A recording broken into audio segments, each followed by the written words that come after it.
Avetrano taontsika hitsangana ame voninahitra ilay tompony tompo sy mpanjaka ny mpanjaka. Jesosy Kristy no anarany. Ilay antom-pivoriana, ilay fitiavana izay nanangana antsika indray amin'ity maraina ity, ilay nanamarina ny teniny tamintsika tsirairay avy hoe havaozako isa-marainao izy isan'andro ny famondram-poko. Amen. Vavaka tsika ary. Jesosy Kristy tomponay, Andriamanitra avo indrindra, Andriamanitra rainay amin'ny alalan'i Jesosy Kristy. Reto izay Andriamanitra amin'izao maraina izao, te hanolotra indray ity andro ity ho anao Andriamanitra, andro izay mbola atokanay Andriamanitra hifadiana, ahafahanay Andriamanitra tsy ho zakan'ny nofo intsony fa ho zakan'ny fanainao masina. Misaotra fa fitiavana ianao, misaotra fa tsy amin'ny teny fotsiny ianao ny atao hoe fitiavana, fa asehonao miatraika amin'ny fiainanay mihitsy Andriamanitra fa tena fitiavana ianao. Misaotra anao ny amin'ny fiarovanao any tsirairay avy tonga soamantsara eto izahay. Na teny an-dalana, na tany an-tokantrano, n'aiza nisy anay Andriamanitra dia teo foana ianao. Misaotra fa Andriamanitra tena mijery anay ianao. Misaotra fa Andriamanitra mamatsy, Andriamanitra mitarika, Andriamanitra manitsy, Andriamanitra mampianatra. Ianao mendrika ny voninahitra mandrakizay, ary efa hatrizay dia efa ianao Andriamanitra. Aoka ny masonay sy ny fonay Andriamanitra hitodika makany aminao irery ihany, ary ny voninahitra ny anaranao isan'andro. Fa ianao nefa antom-pisianay, ianao nefa antom-pijoroanay, ary mandrakizay tononay fa tsy hiova izany Jesosy, fa ianao rery ihany ary mandrakizay dia ianao. Dia saotra anao izay Andriamanitra ny amin'ny fahafahanay miatrika, fahafahanay anisan'ny olona zahana toetra, satria misy toetra andrasanao matoa zahanao ilay izy, dia ny fiasan'ny fanainao masina. Ampianaritra Jesosy ho mora zakan'ny fanay masina isan'andro. Tsy olona mandahy ny sitraky ny fonao Andriamanitra, voka tena olona arana mpanaiky anao isan'andro, mpankatoanao. Amin'ny anaranao Jesosy, misaotra anao zahay ny amin'ny famondram-ponao, tsy ny aminay irery ihany Andriamanitra, fa na ny amin'ny manodidina, ny amin'ny ankohonana, ny amin'ny ray aman-dreny, ny amin'ny vady aman-janaka, eny, na mpiara-monina aminay Jesosy. Misaotra anao zahay satria fantatray fa ianao no ambadika izany rehetra izany. Misaotra fa niaro anay ianao, misaotra ny amin'ny zavatra rehetra izay efa nataonao teo amin'ny fiainanay Andriamanitra. Misaotra ihany koa ny amin'ny zavatra ataonao eo amin'ny fiainanay amin'izao fotoana izao. Fa indrindra misaotra Jesosy ny amin'ny zavatra izay mbola tsy fantatray fa ho ataonao eo amin'ny fiainanay Andriamanitra. Satria Andriamanitra tena mijery ianao, tena mitsinjo ianao, Andriamanitra tena fitiavana ianao. Dia ny fiainanay Andriamanitra dia vavolombelona izany. Anao ny voninahitra Jesosy, anao ny fankalazana, anao ny fiderana, ilay masina tsy miova ary mandrakizay. Amin'ny anaranao Jesosy, aoka ianao ameno anay indray amin'ny alalan'ny fanainao masina. Fanay masina feno ny rehetra androany, feno izahay rehetra androany. Aza vela isy na anankiray raha tsy ho feno ny fanahinao Andriamanitra ray. Fa aoka izay ho entin'ny fanahinao Andriamanitra, aoka izay tena hoe ho zakan'ny fanay masina. Satria ny tena zanaka marina dia olona zakan'ny fanay masina, tsy zakan'ny fihetretany, tsy zakan'ny fisainany, tsy zakan'ny fahaiza-manaony, tsy zakan'ny fahalalan'ny olona, fa zakan'ny fanay masina. Tompo, tario izahay.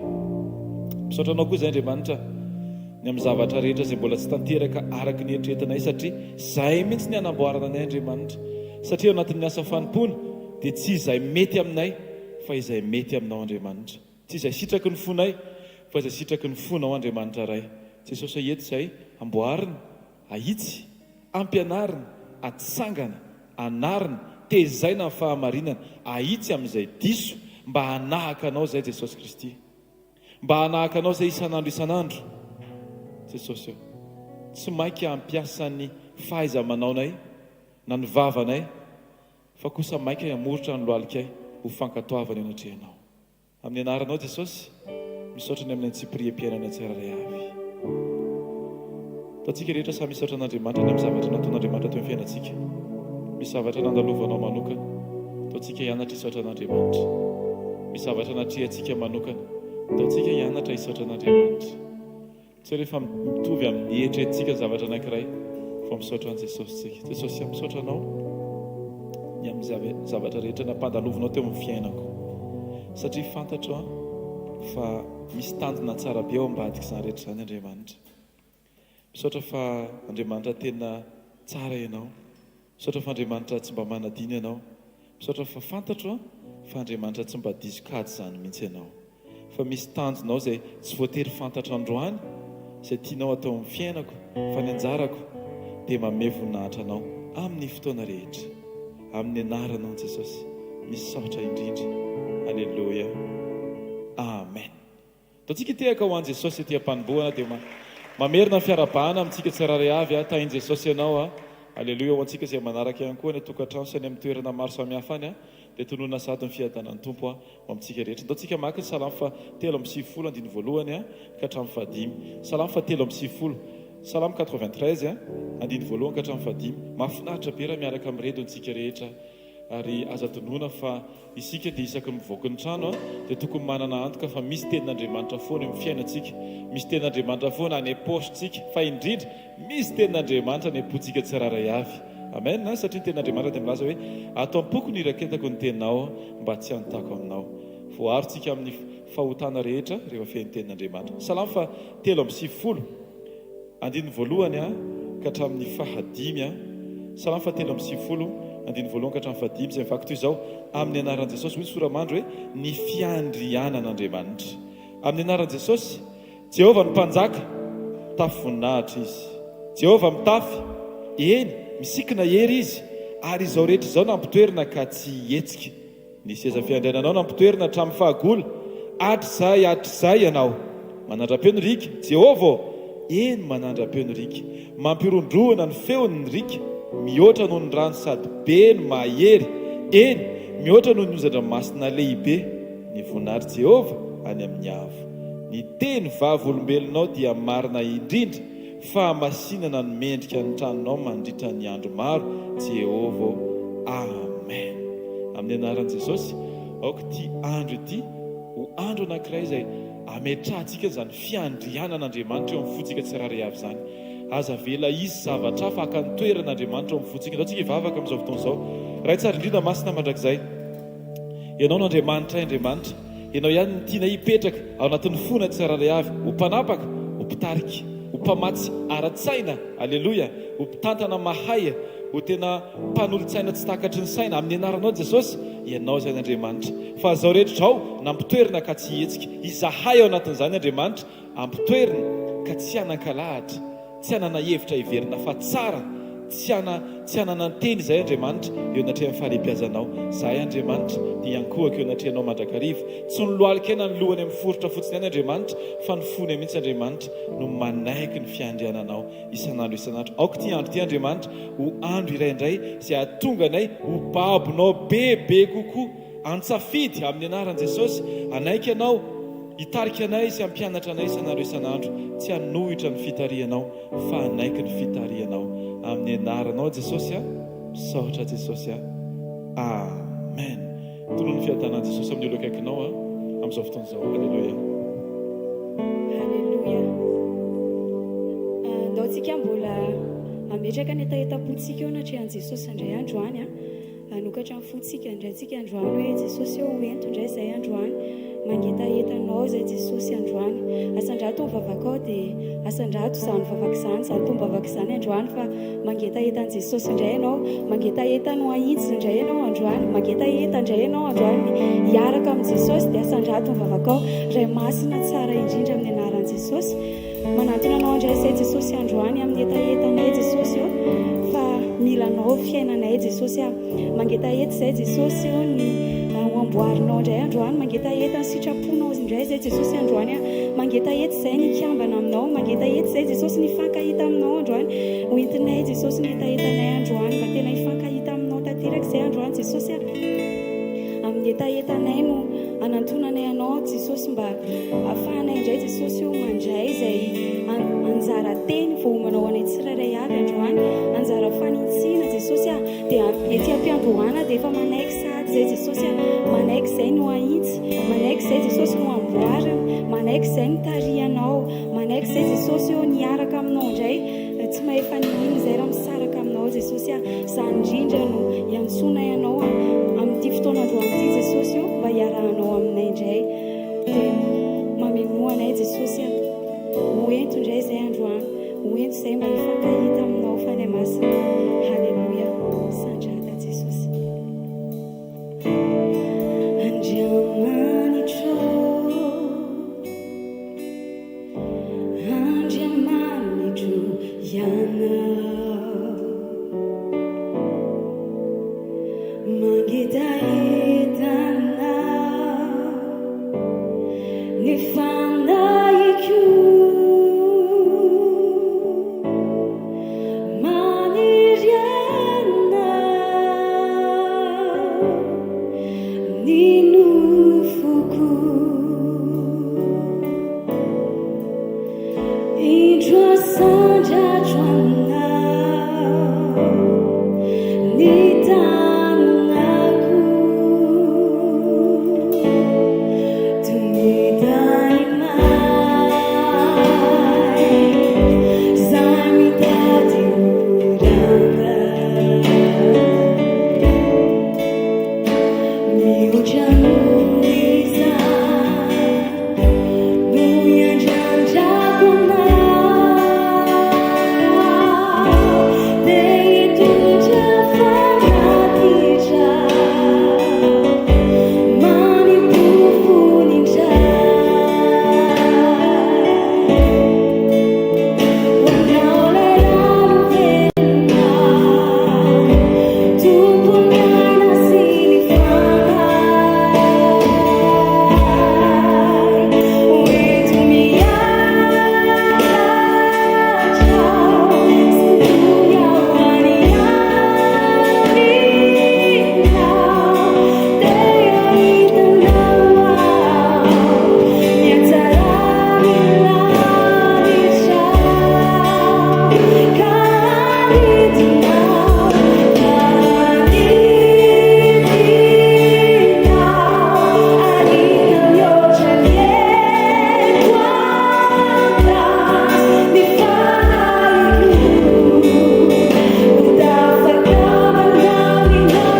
misaotra fanay masinao. Misaotra Jesosy, misaotra ny ananomezanao fanahinao Jesosy. Misaotra fa afaka misitraka ny fanampifanao izay amin'ny fotoana rehetra. Misaotra ny amin'ny fitariana Jesosy. Misaotra ny amin'ny famemonao anay tsirairay avy. Misaotra fa présent eto ny fanatrehanao Jesosy. Misaotra Jesosy fa ny tenao dia milaza fa tsy misy ray na roa mivory amin'ny anaranao dia eo mivoany ianao. Misaotra Jesosy ny amin'ny fanetretenanao Jesosy, manaiky ianao Jesosy hanotrona anay eto androany, manaiky ianao Jesosy niombona aminay eto androany. Misaotra ny amin'ny fanasanao, mankasitraka anao izay tonga soa eto ianao fany masina. Halleluja.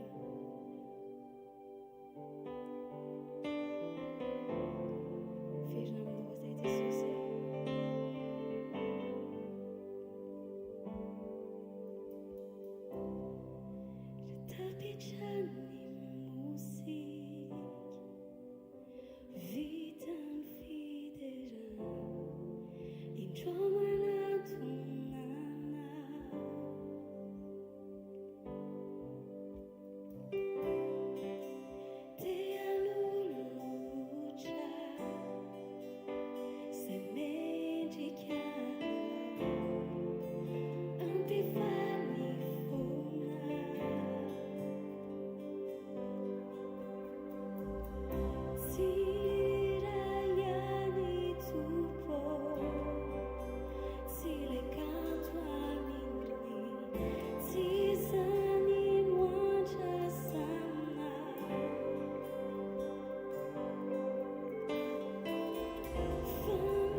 alohantsika tiaka mafy an Jesosy.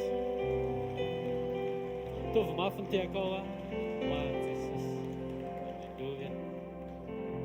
Ao anatin'izany dia antsonareo izay efa miprésente témoignage ny tary mba handroso ety aloha sady hidirantsika ao anatin'ny témoignage voalohany. Tagny Jesosy teo tompoko.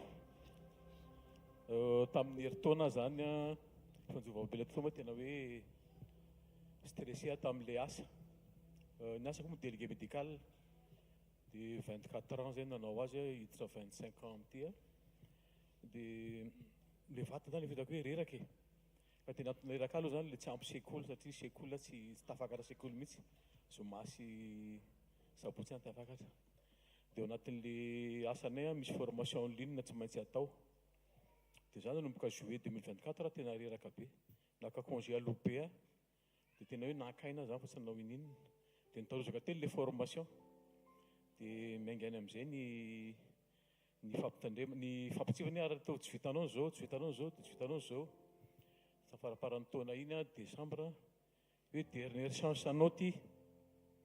Zany sady mandeha miasa any no miteny amin'ny Jesosy tena miandrandra ny tananao mahery hitondra amin'ny dingana hafa indray fa tena tsy ho vitako intsony ty, tsy vita amin'ny vatako.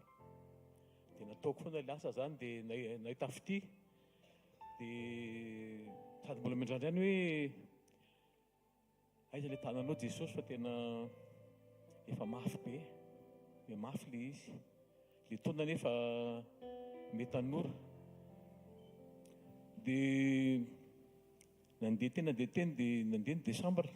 Dia tonga ny janvier zany efa mba miandrandra zavatra hafa fa dia namaly tokoa Jesosy. Dia mivaly teny io indray ny contrat vao fa sy ny avy indray. Zany mbola tsy afaka amin'ny asa zany fa anomboka ny 5 taona anaovana le asa ndrasany amin'ity taona ity. Fa dia sorako an Jesosy aloha izy satria misy lalana sy takatry ny saina hitondran'i Jesosy aho misy taona mitarina amin'ny vadiko tena tsy vitako intsony ilay izy fa tena korotana be le saiko mivatako reraka. Fa izy Jesosy hoe io aloha zany tohizo indray dia rainy Jesosy fa tsy maintsy tohizina indray zany. Tahiny Jesosy dao tompoko. Atsika tiaka mafy ho an Jesosy. Alleluia. Témoignage manaraka mandroso taty azafady.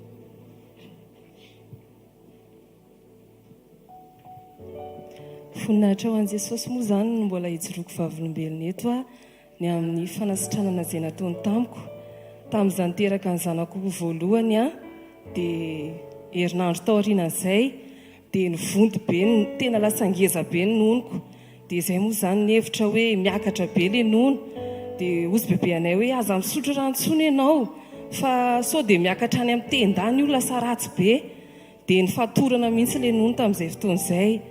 Dia tany ambanivohitra moa niteraka dia avy eo amin'izay tapabolana dia nandeha nody taty. Dia tsy nisy fihenany mihitsy le nono fa tena vao may ngeza be. Dia le lohanono nefa tena efa tsy azon'ilay zazakely tsony mihitsy. Dia hoe inona ary ny atao? Dia antanina ny olona hoe fihinana atao fa tena mitohaka be le nono. Dia ozy ny olona hoe ataovy raha mafana anaty tavoahangy dia atao eo ny lohanono dia tonga dia miraraka fotsiny io nono io. Na atao fa tsisy inona mandeha mihitsy. Dia hoe fa ahoana ary zany dia inona atao? Dia le zazakely amin'io tena fa mitomany tena mijaly mihitsy tsy mahazo an'le lohanono. Dia farany amin'izay dia hoe aleo asiana ravina voaloboka ozy ny olona satria ireny no hoe faninana nono. Dia hoe ndao rangaha atao aloha dia ho hita eo indray dia natao fa tena tsisy vokany. Dia farany amin'izay dia ozy neny hoe tena tsy fantatro mihitsy fa mety zavatra hafa mihitsy angamba mahazo an'ity nononao ity fa aleo tena hoe ndaontsika hivavaka. Dia ny fadianiny izay tsy neny dia nametraha tanana le nono. Dia ray andro tao aoriana ohatra androany nametraha tanana dia rapitso amin'izay le izy tonga dia fa nitsapaiko satria tsy nitsapany le nono foana tsisy fihenany mihitsy le izy. Dia ohatry ny mangany ihany be zany dia ozy mantsy neny fa maninona ho aza nonoko ato zany ao mba jereo kely. Dia nijerena le izy dia ohatry ny mangamangana dia malemilemy be. Dia neny zany efa niteny hoe tena hiara hitomany amin'ity zanako ity fa tena ho vaky ity nono ity. Dia za zany mipetraka eo ambony latabatra eo dia namaky baiboly dia nahazo teny tonga dia efa hoe nampahery anahy hoe ninona zany zavatra mitranga eo dia tsy maintsy sitrana amin'ny anaran'i Jesosy. Alina amin'izay ny andro maraina alina dia natory fa maraina gaga fa tena feno satria le voateraka iny mantsy dia le mibandy kibo ireny dia tena fenona tena otsaka ny vatako iray manontolo. Dia ozy aho mantsy aneny neny afininy ity jerena amin'izay le noho ny vaky ny alina iny fa tsisy fanaintaina izany na kely ary. Voatsindro ny tsika raha hoe voatsindro ny fanjaitra tena hoe marary fa izany ry havana tena tsy naharary na ny kely ary dia avy eo amin'izay rehefa vaky le izy dia za zany tena tsy nijery an'le izy tamin'ny fitaratra mihitsy satria atao ambany ato le izy za tsy nijery fa ozy aho mantsy aneny hoe sitrana ho ahy io. Ny olona moa miteny hoe nizobaviko miteny tamin'le izy mbola tsy vaky hoe mandehana dokotera fa tena aretina be ne izany hoe noho ny marary izany dia ozy aho za ao amin'i Jesosy ihany tena nijoro tamin'ny finoanan'Andriamanitra hoe tsy maintsy sitrana indrindra koa moa nahazo an'le teny talohany nisehon'le zavatra nitranga fa tena neny amin'izay ny tantaramiko hoe fa manahoana ho ahy izy ao. Za zany tsy mahasahy mijery mihitsy tsy tehijery an'le zava-misy fa sao dia androdana an'le finoana efa hotazomiko hoe za tsy maintsy sitrana satria tsika rehefa mijery ny zava-misy dia le zava-misy indraindray mandrodana an'le finoana atonga anao ohatry ny orooro tsy atoky amin'izay fa aleo tena tsy mijery ny zava-misy fa tena matoky an'i Jesosy foana fa rehefa tena mino azy tsika dia mahita ny voninahiny. Dia neny amin'izay zany miteny amiko hoe tena lavaka anankitelo izy io dia zany veo dia apitsony iny indray nefa le izy tonga dia lasa lavaka anankiray tonga dia ohatran'ireny hoe vavana boatina yaourta reny ozy izy neny le izy yaourta maison reny gamitsika mahay an'ireny dia ohatran'ireny ny habean'le vavaka n'le lavaka tao amin'ny enonko dia misy fantsona ozy neny mamoaka an'le nana avy ao anatiny avy ao tena hita mihitsy zany ohatry ny hoe tuyau mamoaka nana avy ao anaty avy ao. Dia ty anankiray ty mbola mivony teo foana fa mbola tsy vaky dia tsy nandeha dokotera tsy nihinana antibiotika na anankiray ary fa tena hoe natoky hoe tsy maintsy sitrana io fa zandroko fotsiny no nafarana tany aminay tamin'izany satria izay mipetraka eny Malaza izy manadio an'le izy isan'andro amin'ny coton avy eny Sabotsy izy mezaka makany aminay manadio an'le izy satria moa le izy fery dia tsy maintsy diovina fa tena voninahitra ho an'ny tompo ry havana fa isan'andro dia misy ny fiovana ary ray volana katroka tapina tanteraka ny solapery.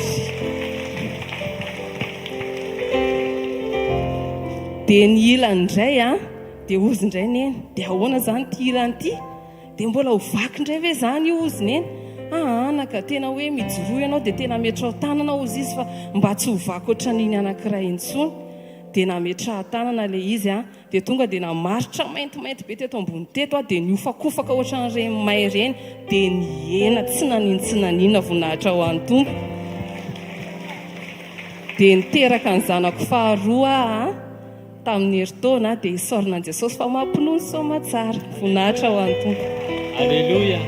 Témoignage roa voalohany ao anatin'ny zavatra lalovana todika amin'i Jesosy niandrandra ny tanan'i Jesosy izy teo pasteur niandrandra ny tanan'i Jesosy. Témoignage faharoa indray nono mizihatra be sady mandroso ihany manaraka nono mizihatra be tena hoe vai zany tsy haiko hoe ny anarana ara médicaliny zany fa ny zavatra fantatra ny vavaka sy ny fifadianiny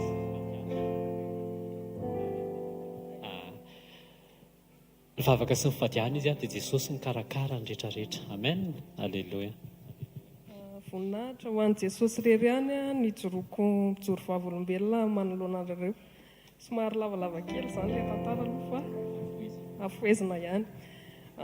Za zany zanaka mpiandry dia mamanay mivavaka be fa za zany zanany dia fahazarana fotsiny hoe mandeha mivavaka dia mivavaka maraina alohan'ny ialana ao an-trano dia mivavaka hariva misaotra an'Andriamanitra rehefa tafaverina ao an-trano.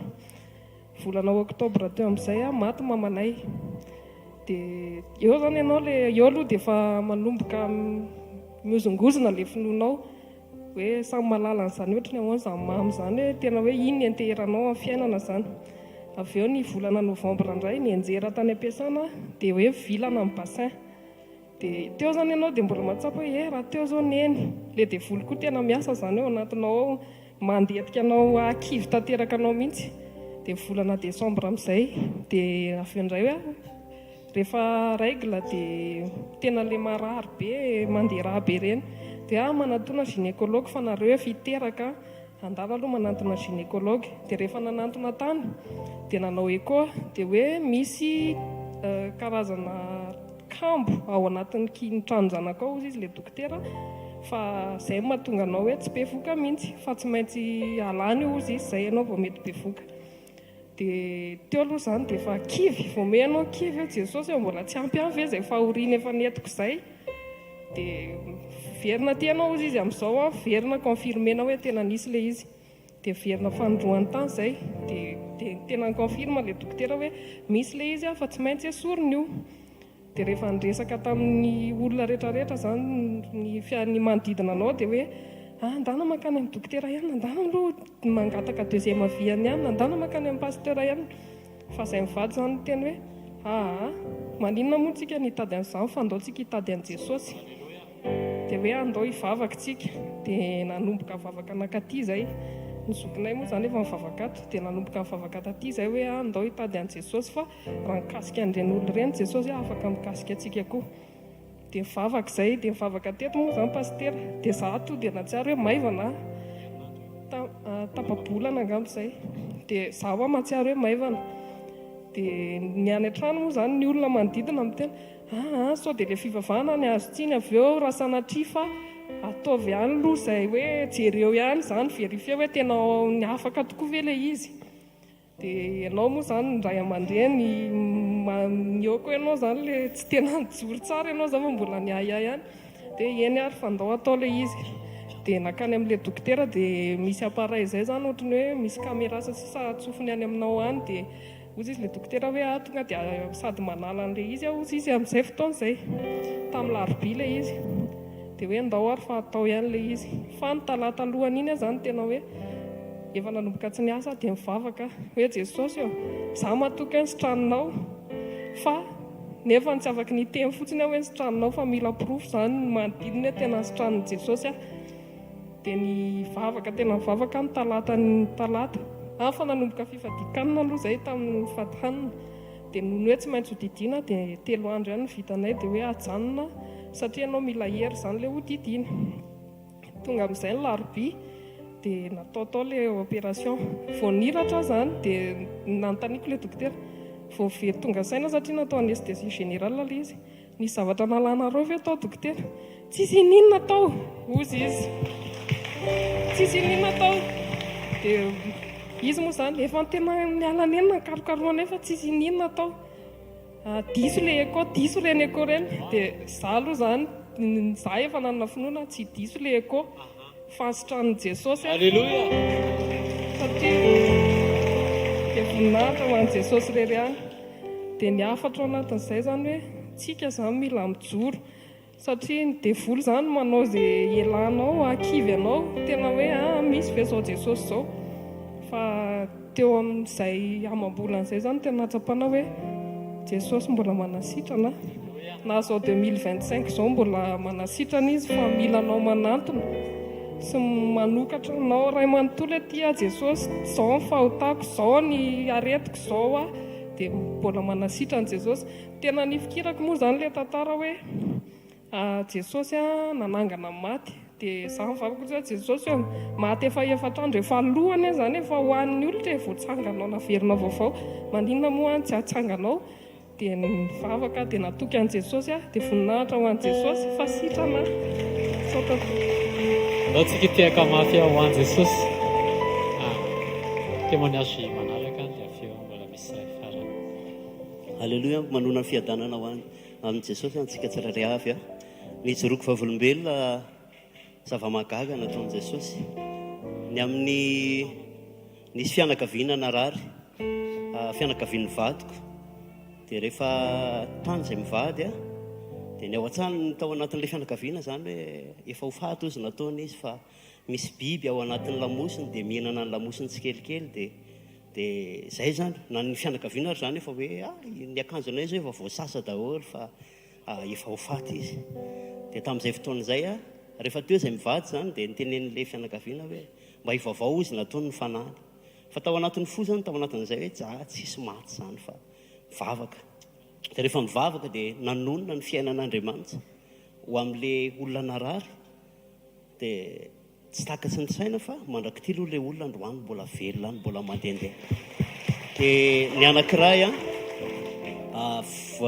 anadahany mamanay vao tamin'ny volana Desambra teo ilay izy narary tena hoe efa zay raha ny fijery anazy zany zary moa nijery anazy zany tena efa hoe tena enjany ty satria zany efa tena hoe zay fianakaviana moa zany efa miteny daholo efa le ratsy be ozy nataony izy efa mijerijery lanitra efa mijery rindrina tsy haiko moa zany zay momba an'izay any zay fa zay ny fitenin'ny fianakaviana zany hoe vao manao an'izany ny olona ozy nataony dia efa tsy izy tsony dia tamin'ny fotoana nefany rehefa tonga tany amin'ny hôpitaly dia za tsy niteny teo amason'ny olona fa za mangingina fotsiny ny teny manonona fiainana tononoko ny fiainan'i Jesosy amin'ity marary ty dia tsy tako tena hoe ataoko hoe quelques secondes tao aorianan'izay tonga dia nisy reoaka be mivoaka reoaka mbola tsisy ohatr'izany mivoaka tany anatin'ilay olona tany dia ozy ilay olona zay mihitsy nle niandrasana ozy natao satria zany fampistomana zany ny reoaka tao anatiny stoma amin'ny seringy zany dia stoma nefa ny amin'ny seringy tena zara fa mahazo reoaka kely dia nefa tamin'izay fotoan'izay dia tonga dia nisy reoaka tsisy zany dia tao aorianan'izay ilay olona tonga dia nitady kafe hoe mba asivy kafe kely atao anatin'ny vavaka tsy takatsy ny saina zany nijoroako vavolombelona ao anatin'ilay izy tena hoe nisy fotoana zany nisy fotoana moa zany niantso an'ny pasteur hoe tena enjana be hoa pasteur ty fiainana lalovany ity zany dia za zany misy fotoana mieritseritra hoe tsy mba henony zany Andriamanitra zany miheno anary ve Andriamanitra sa tsy miheno anahy ve Andriamanitra dia tamin'ny fotoana nisy fotoana ny fampiresaka tamin'ny pasteur Rodolphe dia nampahery anahy io moa izy tamin'izay fotoana izay dia nahatsiarovako an'izay zava-zay ijoroako vavolombelona hoe le tantara nalefako voalohany teo tamin'ny fotoana mangingina amin'izay rehefa tao an-tsano dia za rery ny tao dia namangina Andriamanitra tamin'izay fotoana izay hoe hitanao le olona narary le olona ray zany efa tamin'ny roa taona lasa sy le teo le vavaka nataonao dia nanomboka teo nampaherezin'Andriamanitra hoe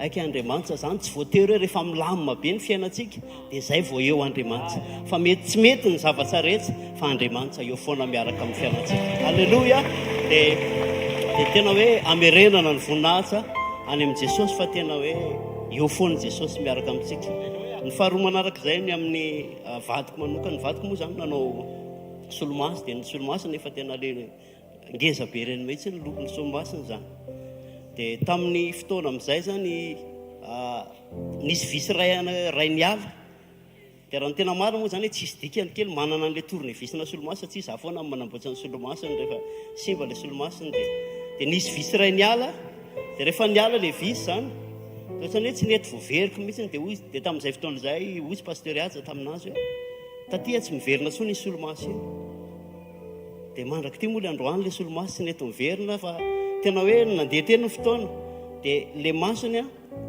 nisy fotoana zany masony namanao solomaso ary dia ohatrany hoe misy olona mifanena dia tsy hitan'ilay solomaso tsy hitan'izany le olona fa mody misy fotoana izy zany ohatrany hoe mikopakopaka iny Jesosy ao anatin'ilay fotoana zany dia tena hoe tsy takatsy ny saina zany fa le masony amin'izao zany manomboka efa mahita zany misy fotoana zany le maso mahita dia misy fotoana tsy mahita le maso raha nisy solomaso raha efa tsambola kely izy zany efa nanomboka nanao solomaso fa nanomboka tato zay tamin'ny 2019 dia 2020 le solomaso niala dia mandraka ty le solomaso androany tsy miverina tsony averina amin'ny Jesosy ny voninahitra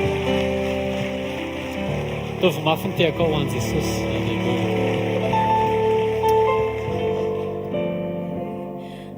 voninahitra ho an' Jesosy irery ihany no ahafahana mijoro vavolombelona eto noho ny zava-mahagaga izay nataon'i Jesosy tamiko satria tamin'ny 2023 zany narary dia narary lamosina dia tsy fantatra mihitsy hoe inona ny problème fa marary foana io lamosina io na matory na mandeha dia nakany amin'ny dokotera amin'izay zany dia nanao radio dia rehefa nanao radio dia hita zany tao amin'le lamosina ty ambadika fa misy fissure anankitelo amin'le côte tato dia teo zany gaga le dokotera dia naverina natao radio dia mbola io ihany fa misy fissure le izy nefany tsy hoe nienjerana hoe nisy hoe fienjerana zany fa misy nitresaka zany le tato amin'le côte tato ambadika dia hoe ahoana ny anaovana an'ity dia hoe ozy le dokotera hoe tsy maintsy didina ozy izy ianao dia asiana vy ozy izy io dia hoe fa inona ary zany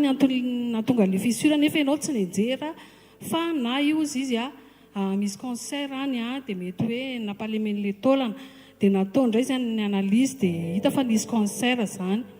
Dia rehefa nisy cancer dia tamin'izay zany efa nireraka foana zany akony a. Dia nisy fotoana amin'izay tsy maintsy niditra hôpitaly amin'izay zany ako a. Dia rehefa niditra hôpitaly dia tonga dia somary fitopitiako ilay izy fa lavalava. Dia natao daholo ny analyse rehetrarehetra dia hoe tsy afaka didiana zany a satria ny ao amin'ny rein moa zany tsy mahazaka zany le rein dia tsy afaka didiana zany a fa tsaboina tsotra fa fotsiny amin'izao zany le izy. Dia niditra tao amin'ny oncologie dia tao zany a. Dia rehefa tao a dia gaga aho Jesosy a fa maninona ry any entinao aty. Dia satria miditra ao dia hitako daholo le olona hoe tonga dia cancer nono tena hoe mampalahelo be. Fa izany indray zany ohatran'izany indray ny courage be hoe tena mbola maivana kely ny anazy any kay a raha oharina amin'ireto olona ireto dia ohatran'ny faly be zany a. Dia misy mpanompon'Andriamanitra zany tonga ny mampahery komory pasteur centre zany le makany. Dia nisy tenin'Andriamanitra anankiray zay zany tena nampijoro be ny finoko hoe Jesosy hony a, Jesosy zany a, tsy hoe hony fa Jesosy a. Jesosy tamin'le nitondra fahotantsika zanak'olombelona. Dia rehefa mitaraina tamin'Andriamanitra izy hoe esory amiko ty kapoaka ty a raha azo atao. Nefa daoka tsy ny sitrapoko natao fa ny anao rery any. Dia tsy nijery anazy mihitsy Andriamanitra satria mitondra an'le fahotana izy. Tsy nijery azy mihitsy zany Andriamanitra. Fa rehefa maty amin'izay Jesosy tao am-pasana efa tsisy fahotana nentin'i Jesosy tsony.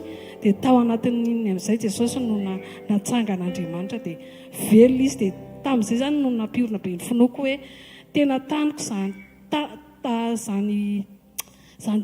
teny Jesosy zany ny tanako hoe rehefa tsisy fahotana tsony zany ao anatinao a tsisy tokony hampanahanao fa Andriamanitra mahitanao na any amin'ny farany lalina indrindra ary ianao. Dia amin'izao fotoana izao dia satria 10 jours ihany an-tany tao amin'ny hôpitaly zany. Dia tsy haiko hoe inona ilay fanafody nefa tsy hitako hoe fanafody ohatran'ny inona akory fa rehefa tonga tany an-trano dia tsy hitako hoe tsisy hainko narary tsony, tsisy fanafody hoe nohanina be fa lasa tsy narary tsony zany. Dia lasa le tato lasa tsisy tsony le mivoto, lasa nitambatra tao le taolana tena hoe fahagagana tena na ny olona manodidina sy ny fianakaviana tena hoe gaga satria taty aoriana zany nijery an'le analyse dia misy hoe métastase zany hitako hoe ohatrany hoe fahafantarako azy zany hoe tena efa faratapony le cancer nefa tena nafahany Jesosy dia averina any aminazy ny voninahitra. Natsika tehaka mafy ho an'i Jesosy taty Zofela. Raha nareo no nahita anazy tany amin'ny hôpitaly tamin'izany a dia ozy izy nareo hoe sasao ny lamba. Ny azonareo le sasao ny lamba teo fa zao tontolo zao dokotera sy masontsika ara-nofo tsisy vaovao tsara zany azo amin'eo fa mampidina atsika eo amin'ny nofo foana hisaraka amin'Andriamanitra. Fa rehefa mandiny tena verina ao amin'i Jesosy a fiainana be da be. Dia hafa mafy ao amin'i Jesosy. Voninahitra ho an'i Jesosy no ijoroko vavolombelona eto dia manona fiadanan'i Jesosy fa amintsika tsirairay avy. Fampahitana fitiana taon'i Jesosy ahafatanteran'ilay taonjobily izay tamin'ny heritaona ilay hoe taonjobily ny 2024 dia anisan'ny sitraka izay ny sitraka an'izany taonjobily izany. Nanomboka novembre 2023 ny vadiko ny tsy niasa dia hatramin'izao tsy miasa izy. Dia tao anatin'izay ny tato anatiko zany tsy nanaiky an'ilay izy fa amiko tokony miasa izy. Dia rehefa tsy nanaiky an'ilay izy ny tato anatiko dia nefany tamin'ny fin 2023 dia efa nisy teny fampahitana fitiana amina alefan'ny mpampiasa anazy zany hoe mijereva trano dia hipetrahana dia sady hiasana sady hipetrahanareo. Dia nandeha ny début 2024 dia nitady trano dia nahita trano fa tsy raikitra le trano. Tsy raikitra tanto rehefa tsy raikitra le trano dia ozy le mpampiasa hoe alao moa tsy vita ny 2024 aloha ary vao mijery trano reto ohatrany desu fa zahay efa vonona be zany hoe hifindra trano. Fa ny anton'le izy tsy raikitra ny toe-pokony no namboarin'i Jesosy tao anatin'le izy. Za dia karazan'olona no zany manao karazan'olona tia manao plan B eo amin'ny fiainako. Ohatra hoe manao zavatra anankiray dia tsy maintsy manao plan B isauveko an'iny raha tsy mety le plan A. Zay zany ohatra hoe karazana sécurité apetrako amiko zany mba tsy mafy amiko ny fidonan'ny plan A raha tsy mety.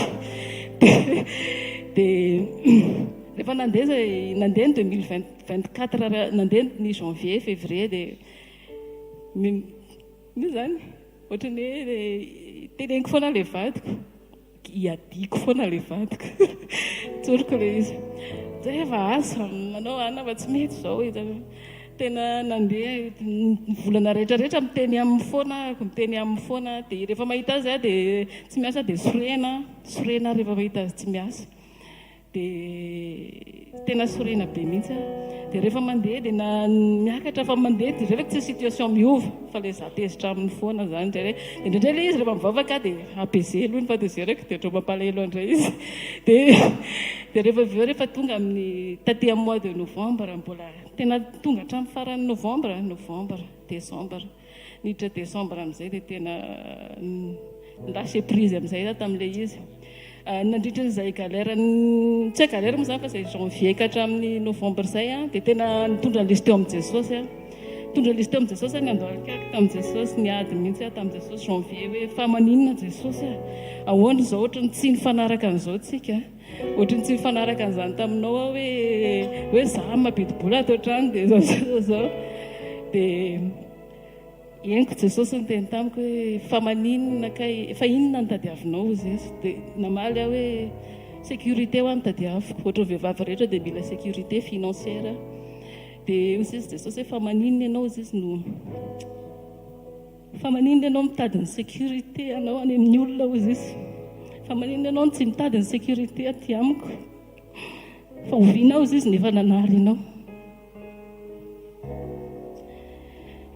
dia rehefa nandeha zay teny Jesosy zay dia nanomboka apezenta atao anatiko izany ary rehefa nanomboka apezenta atao anatiko dia nanomboka ny atoraka tamin'i Jesosy amin'izay ary rehefa natoraka tamin'i Jesosy tamin'ny zavatra rehetrarehetra dia mois de décembre vao tena votsitra hoe tena votsitra tamin'izany hoe inona zany za zany tsy teny hoe 100% maty amin'ny tena fa efa nisy zavatra nitondran'Andriamanitra anahy namono anahy tamin'ny tenako tamin'ny ambopoko tamin'ny toetrako dia tsy nampaninana antsony le izy tsy nampaninana antsony amin'izay le izy rehefa tsy nampaninana antsony le izy tsy nresako nahitako hoe tsy nampaninana antsony le izy tsy nresako tamin'ny olona antsony le izy dia tsy nitarainako antsony le izy dia tsy nampaninana antsony le izy dia rehefa tsy nampaninana antsony le izy dia tamin'ny fin décembre zay vao votsitra amin'izay le izy hoe nahita trano amin'izay dia le trano dia trano ipetrahanay dia trano sady asako trano mipetraka fotsiny zay tsy mandofa trano dia trano tsy mandoa jiro zay tsy mandoa rano dia sady tsy mandoa connexion ihany koa satria misy connexion dia Jesosy nanaprofo hoe zany mombanao dia au fait ny zavatra tena tiany Jesosy natao tamin'ilay izy dia fatokiana azy fatokiana tanteraka an'Andriamanitra hoe izy no mandray zavatra rehetra ary tena mahasaro-piaron'i Jesosy hoe tsika mitady zavatra hafa anoloana ny fiantohan'Andriamanitra zany dia nanovany tato anatiko le izy na tonga tsy hipenipenina tsony tao anatin'le izy hoe tady solution amin'ny zavatra zay lalovana ary ny tena important dia ty miditra janvier ty zao tsika zay ny zavatra niainako tamin'ny fin décembre dia miditra janvier tsika ao anatin'ny fifadikanina dia zay moa nitorytenin'ny papako hoe maty amin'ny tena dia tena hoe isan'andro misy zavatra foana manafitohana ary isan'andro misy zavatra fa tena hoe exercice ny mila maty amin'ny tena tsy manao réaction amin'ny zavatra rehetra zay mitranga dia indray ry olona akaiky anao mihitsy na isaky ny teny dia ohatrany hoe mandratra foana na misy zavatra manindrona fa tena hoe mila exercice isan'andro isan'andro le izy ary zay resaka hoe izy tsy miasa zay no ohatrany hoe problemako tamin'iny heritaona iny fa tamin'ity taon'ity anatin'le fifadikanina dia misy olona nahavariana fa olona tsy miresaka amiko tsy mifandray amiko a dia nalefan'i Jesosy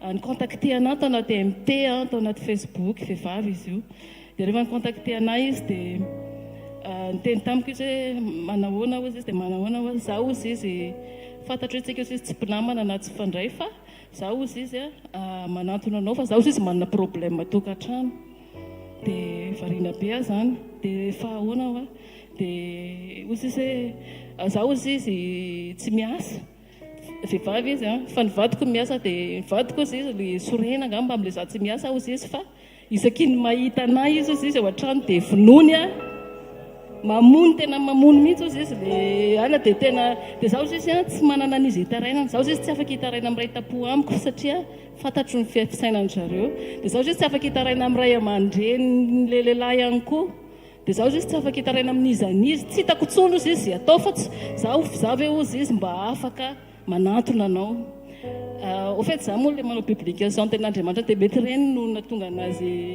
mijery mipaziko angambany dia rehefa dia ozy tsy maninona aho fa tonga avy aty an-trano dia miresaka tsika ozy amantsy anazy dia hivavaka ho anao ahako dia tonga tena tonga izy dia nitantara teo sao daholo za misy dia za moa tao anatin'le izy dia nampanoloraka tena ho an'i Jesosy aloha izy dia tena vonona izy nandray an'i Jesosy dia veo nivavaka ho azy dia nivavaka ho an'ilay vadiny izay fa hatramin'izay vao tamin'ny herinandro teo hatramin'ny fotoana nanaovana izay ka hatramin'ny mandraka maly arivo izay mbola niresaka tena niova hono ilay vadiny tao an-trano tsy nikasy tanana anazy tsony dia milamina ozy izy zareo hatreto ino zatra tiako tenenina anatin'le izy toroteny papaly tamin'iny hoe tsy afaka ampiasanao Andriamanitra raha tsy maty amin'ny teny ianao za tena mbola eo andalam-pahafatesana amin'ny tena fa tsy maty tanteraka aloha fa tena izay aloha za zao fa za tsy andainy raha tsongona azy mbola mety manao réaction be mihitsy fa nisy dingana efa somary nidepasena kely zany tao anatin'izy hoe nekena dia navotsitra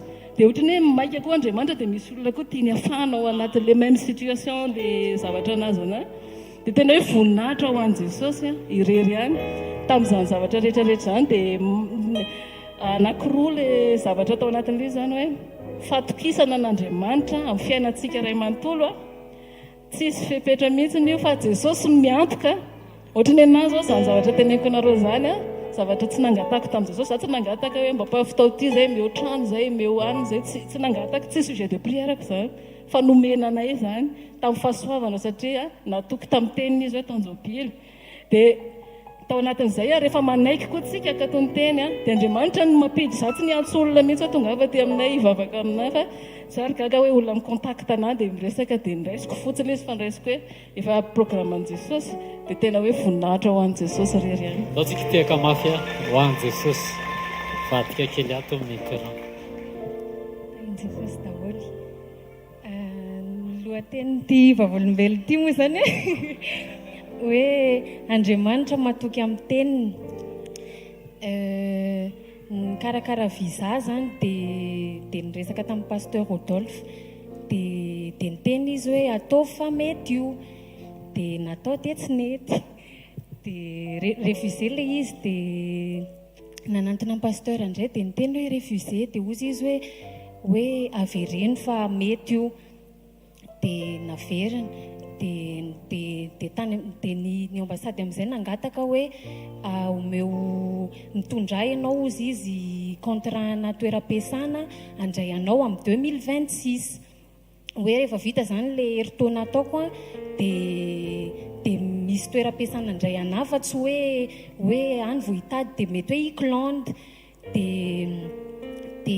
dia zay nefa ny zavatra impossible satria za mbola aty dia hipostule le izy mbola amin'ny 2026 dia ok dia za zany tato anatiko hoe za misy olona fantatro any dia ho resahako le olona dia niresaka tamin'olona efa hodimy enina teo hoe mba apio za fa misy an'izao mitady an'izao ny ambasady dia tonga dia nandà daholo zareo rehetrarehetra dia le izy koa nisy feim-potoana ohatra latsinainy ny teny ambasady a dia zoma le izy no ilainy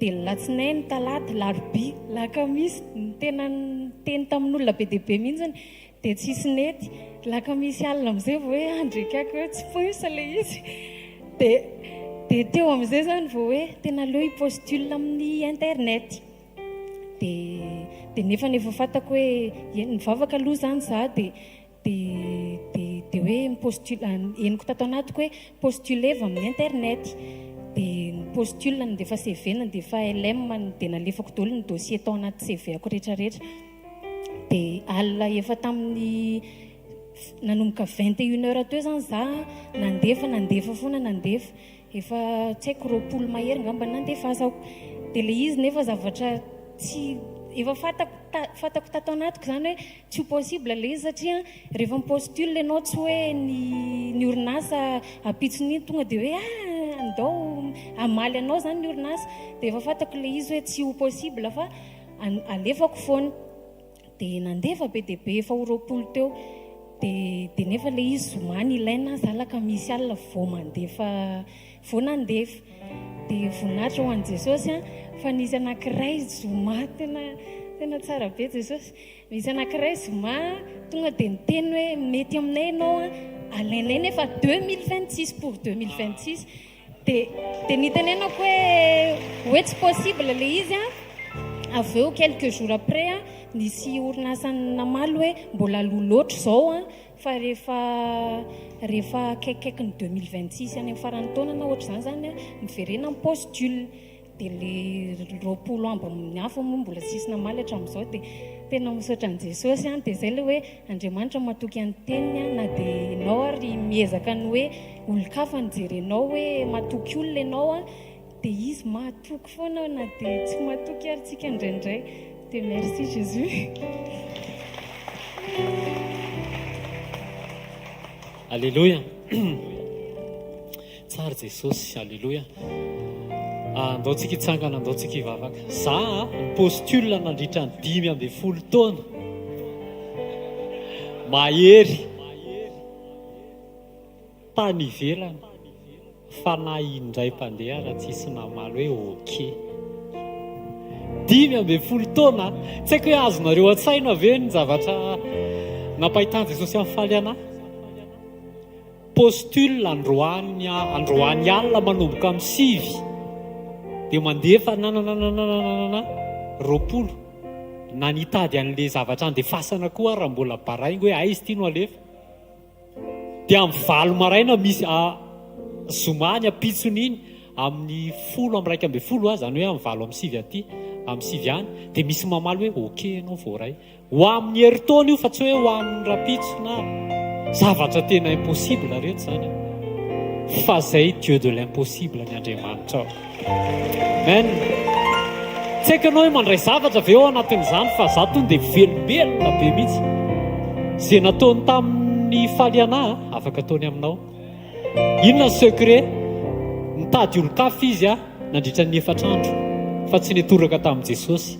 Zay foana le tenin'Andriamanitra maly mandeha paracetamol tady fanafody hafa fa rehefa miverinao amin'i Jesosy ohatran'izao io dia mivaha.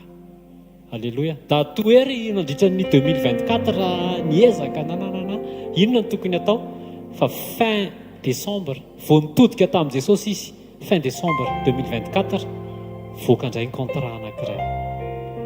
Le raha matoa teo le narary-nono nifady anina izy tsy narary-nono fa narary-kibo nifady anina izy efa vitany akô fantatra hoe misy fivitosana any anatin'ny tranonjanany fa vitany akô anankiroa samihafa ao aorianan'ny fitodiana any amin'i Jesosy. Mifoanan'i Jesosy le izy tsy hoe le professeur ny tsy mahay tsy hoe le ekony tsy marina fa zay lazain'i Jesosy no mitsangana farany eo. Azonareo an-tsaina ve hoe nono mizihatra be misy lavaka telo fa izy tsy nidina teo amin'ny nofo mijery hoe ohatran'ny ahoana tsara 4 milimetatra inona ny lokon'le nana marihatra sa fa nanorina ny finoana tao amin'i Jesosy miverina amin'ny fitiavana voalohany alina ray nivoaka ho azy tao nana rehetrarehetra. Taty voly tena hoe todika amin'i Jesosy dia mitsangana indray mpandeha le andado mampionina olona efa eo ambavahoana fahafatesana manodidina raha enonao dia ndana ranga diovy manodidina fasana sasany lamba sy ny sisa fa ny en Jesosy fiainan' Jesosy zaraina. Amen. Ninona maty eo amin'ny fiainanao vitan' Jesosy manangana azy. Ninona tsy mety eo amin'ny fiainanao vitan' Jesosy mampandeha azy. Ninona zavatra bloqué fantaro aloha sitrapon'Andriamanitra hoe tena izy ve. Fa rehefa sitrapon'Andriamanitra io ka mety ny fiainanao milamina ny zavatra rehetrarehetra. Amen. Tsy hoe fiainanao tsy mety akory dia hoe tsy eo Jesosy fa eo Jesosy. Alleluia. Alleluia. Taty Zofelana rehefa ahoana tsara moa izy teo ndraisikinao ty ato tsara mihitsy tonjobily tanteraka rehefa voazatoetra ny fo sy manaiky ho vatiny amin'ny tena. Amen. Amen. Mangina be tsika tonjobily ange mbola tsy tapitra 2024 no nilazain'Andriamanitra anazy fanomboka anao anazy. Alleluia. amin'ity taona ity mbola tonjobily mandrak'izay mbola tonjobily fandaontsika anaiky ho vatiny amin'ny tena dia tena anaiky ho volavolaina ny toepoa nanome zay takian' Jesosy isandrato ny tananao dia isaora izy ny amin'ny fitiavany sy ny famindrampony ray amin'ny anaran'i Jesosy. Isaora Jesosy ny amin'ny viza ndraiky lenao mampianatra anay ianao Jesosy ao anatin'ny toe-javatra lalovana tsy hitady olona tsy hitady olo-pantatra fa entoraka tanteraka aminao satria ianao no ilainay fa tsy le olo-pantatra ay. Isaora Jesosy fa na dia ao anatin'ny efatrandro ary ny ambasady ny teny hoe tsy maintsy mahita contrat ianao amin'ny 2026 ao anatin'ny efatrandro dia amin'ny fotoana farany rehefa mitodika aminao zahay dia sokafanao ny lalana. Ampio zay Jesosy tsy hanao anao ho plan B fa amin'ny fotoana voalohany dia efa hitodika aminao. Isaora Jesosy ny amin'ny fiadanana zay omenao. Isaora Jesosy fa tsy nampianarinao zay hitoky amin'ny filamina amin'ny fiainanay sy ny manodidina anay fa hanapatakarana kosa ho tonga saina ra-potoana fa ianao nefa niteny fa miaraka aminay mandrakariva. Isaora Jesosy ny amin'ny valim-bavaka na namelomanao ny fiainan'ny olona zay efa eo ambavahoana amin'ny fahafatesana rehefa nitononona ny fiainanao dia nitsangana indray ilay olona. Isaora ny amin'ny nanasitrananao mason'ny vadiny datomam-pionina Jesosy ary efa miverina milona zany hatramin'ny anio. Isaora Jesosy ny amin'ny fanasitranana nono izay nataonao namoanao nana tany anatiny. Isaora Jesosy ny amin'ny tonjobily izay isitrahanay rehefa manaiky izay ho voazatoetra ny fonay ary ho maty ny amin'ny tena. Isaora Jesosy fa ianao ilay mandiso ny ekografia ny dokotera sy ny profesera rehetra rehefa mianaiky izay hiantoraka aminao. Isaora ny amin'ny nanadiovanao ny kibo tsy nisy opération mankasitraka ray amin'ny anaran'i Jesosy ny amin'ny fambatana fity ny amin'ny contrat izay nisoniavana indray teo amin'ny datoery teo amin'ny pasteur hery voninahitra dia ho anao ireriany. Isaora Jesosy fa mampianatra anay ianao mba hanangana ny hafa amin'ny alalan'ireo zavatra efa nanangananao anay zay nahatonga anao niteny tamin'ny Petera hoe rehefa mibebaka ianao dia ndana mampahery ndralanao. Jesosy midera sy ny voninahitra mandrak'izay dia averina any aminao ireriany. Misandrata Jesosy mitenena aminay mandrakariva mba hafantaranay ny lalana tokony alehanay sy ny toerana tokony hijoronay amin'ny fotoana rehetra. Manome voninahitra anao zay ray amin'ny anaran'i Jesosy. Amen. Amin'ny anaran'i Jesosy.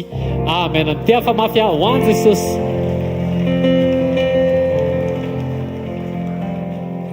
Alleluia. Asio tia tanana mafy be ho an'i Jesosy. Mba fantatrao ve fa ny zavatra tsinitsinina anankiray plus fanatrehana dia tonga zavatra faran'izay tsara indrindra. Ny ilainao tsy le zavatra mahatery ianao atao voatrao ny tananao fanatrehan'Andriamanitra. Avereny fandroany fanatrehan'Andriamanitra.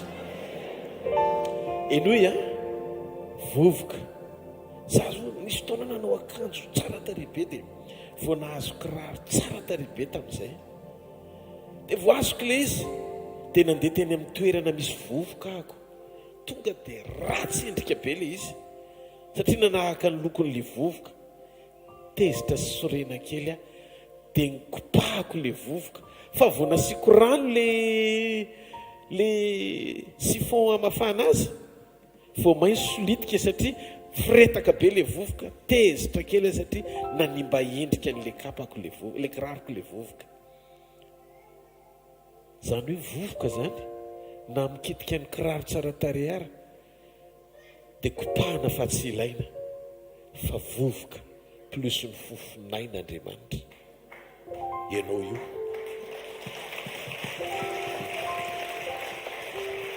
zavatra tsinitsinina tsy ilaina plus fanatrehana fotsiny tonga dia olombelona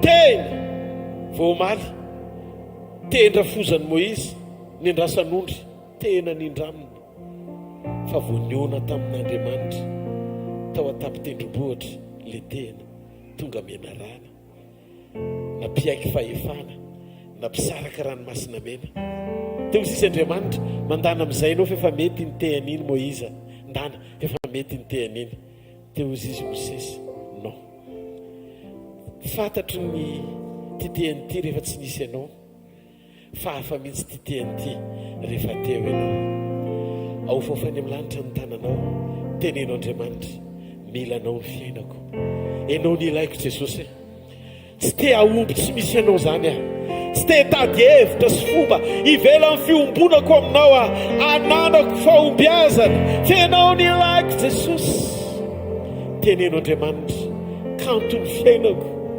rehefa eo ianao teneno zay kanto ny fiainako rehefa eo ianao Jesosy halleluja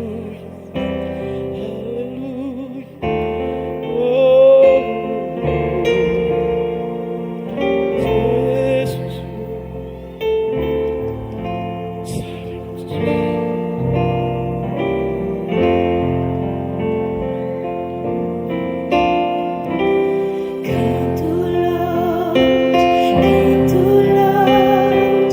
canto, Lord,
mangataka jesosy ny anaranao tena omemboninahitra foana isaky ny misy fotoana ivorinay ka nandratanay ny anaranao tsy mahefa nininina zay jesosy tsisy nininina avy ety aminay fa ny rehetra eo amin'ny fiainanay dia avy aminao. Zany ny antony mampivory anay rehetra eto jesosy, hibanjana sy anome voninahitra anao. Kanto loatra ny famonjenao jesosy, mihoatra loatra ny fitiavanao anay. Raha misy fahamboniana, fahatsarana, voninahitra, fahamendrena, dera, ady, lasy, hery, fisandratana, fiandrianana amin'ny mahampanjaka ny mpanjaka sy tompony tompo anao, dia mendrika ho an'ilay ray be voninahitra eo amin'ny seza fiandrianana mandrakizay. Ray Jesosy Kristy sady rainay koa ho azy mandrakizay ane makasitraka fanamasina fa no ny asanao ny fahatanterany sitraponao mampijoro anay ka nimezanay voninahitra anao mandrakizay amin'ny anaran'i Jesosy mitenena tompo fa mihaino anao zay. Amen. Tia tanana mafy eo an'Andriamanitra, mahazo ho toerana tompoko. Faly miarabantsika tratry ny taom-baovao, ohatrany hoe averina foana zany fa mbola tsy tara amin'ity volana janoary ity, sa tsy zany? Fakahity indray tsika mianakavy kely ao anatin'ity taom-baovao 5:24 ity. Mino fa mandroso mandrakarivo tsika amin'ny fahatsarana miatrika ny taona, anomboantsika ny nofo ho faty eo amin'ny nofo isehoany voninahitra ilay paharentsika irery any mandrakizay, sa tsy zany?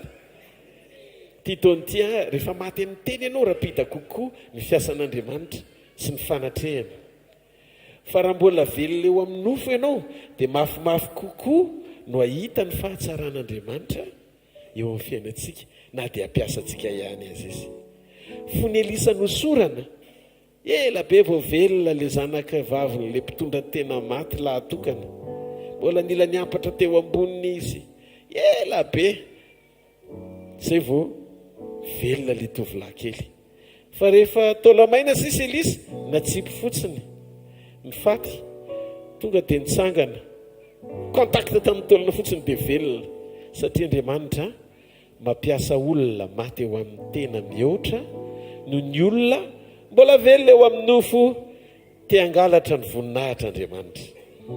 Rehefa feno ny fepetra ny fanetretena, amoraina ny fanehoana ny fahatsarana. Ny fifadikanana sy vavakandroany miveriny ho fatoky n'Andriamanitra. Ina ilay fiverena ho fatoky n'Andriamanitra? Tsy miantehitra amin'ny zavatra hafa akoatra n'Andriamanitra, mino an'Andriamanitra. Amen. Rehefa feno tontolony ny fiainanao dia misy fitsarana ao anatinao, na mafy be aza ny zavatra trehanao. Zay ilay sika omaly. Ka ninona zavatra mitranga koa rehefa tena izy no ivo ny fifantohantsika, dia tsy misy zavatra mahafinaritra akoatra ny fisiny eo amin'ny fiainantsika. Zay ny alalàna fa tsara ny fiombonantsika aminy. Atsangany ny tananao raha nanaraka tsara ny afatra omaly ianao. Androany hitondrantsika ao anatin'ny fotoana fohy ny asarobidy ny fiainam-bavakisika ao anaty fiombonana. Ny asarobidy ny fiainam-bavaka ao anaty fiombonana. Tsika ry havana tsy natsoan'Andriamanitra ho mpamonjy fotoam-bavaka fotsiny, fa tsika natsangan'Andriamanitra hiaina fiainam-bavaka. Ny fiainam-bavaka dia fiainana ao anaty vavaka. Tsy mety raha tsy mivavaka mandrakarivo ka tsy reraka. Nandinika tao anatin'ny fotoana fohy omaly arivo dia nijery ny soratra masina fa isorako Jesosy Kristy tompo manomentsika mandrakarivo ny fahamarinana, ahalalantsika ny asarobidy ny zavatra lazainy sy ambarany mba hitehirizany atsika ho ao amin'ny sitrapony mandra-piaviny. Ty tanjony ty aloha dia tiako fantatsika fa zao diantsika izao tsy asitranana fotsiny ianao na afahan'Andriamanitra fotsiny na karakarainy ny fiainanao eto an-tany. Jereo tsara ho vavolombelona be dia be mitranga, reny le vavolombelona manaraka ho azy ny zavatra rehetra. Fa ny tanjontsika sy ny ahopotsika manomana ny fotsika eo na mipabakatra. iveriny Jesosy ambony lavitra no fanasitrana sy ny zavatra sarobidy rehetra ataony eto ambonin'ny tany, zavatra ndraindrayntsika satria voatapitra ity fiainana ity dia izy fianakafa tsy manam-pahatapery ny rahantsika aminy, ary izy dia ho avy any amin'ny raha any lanitra apakatra antsika zanany. Mila libra ny ao anatinao maivana tsara miombona aminy mba ho fantany amin'ny fotoana apakaratra. Halleluja! Zany no antony fivoriam-bavakintsika, isaky ny vorontsika dia mifampatsiaro dia mifampahery. Ny fampiononana tsy ao amin'ny asan'Andriamanitra fa ny fampiononana ao amin'ny fononan'Andriamanitra. Zay mahatonga an' Jesosy rehefa hiverina izy dia ozy izy raha miverina ny zanak'olona mo ahita finoana ao anatin'ny olona va izy, ary ny faniompamantarana fa efa kaiky, tena kaiky ny fiverenan'i Jesosy dia zao no lazainy iangatsika ny fitiavany maro, ny fitiavany maro an'Andriamanitra iangatsika. Fa maninona ny fitiavana miamangatsika? Satria ny fampianarana tsy mitarika anao any amin'ny vision misokatra ity an'Andriamanitra, fa manokatra ny fonao ity zao tontolo zao misy an'Andriamanitra fotsiny.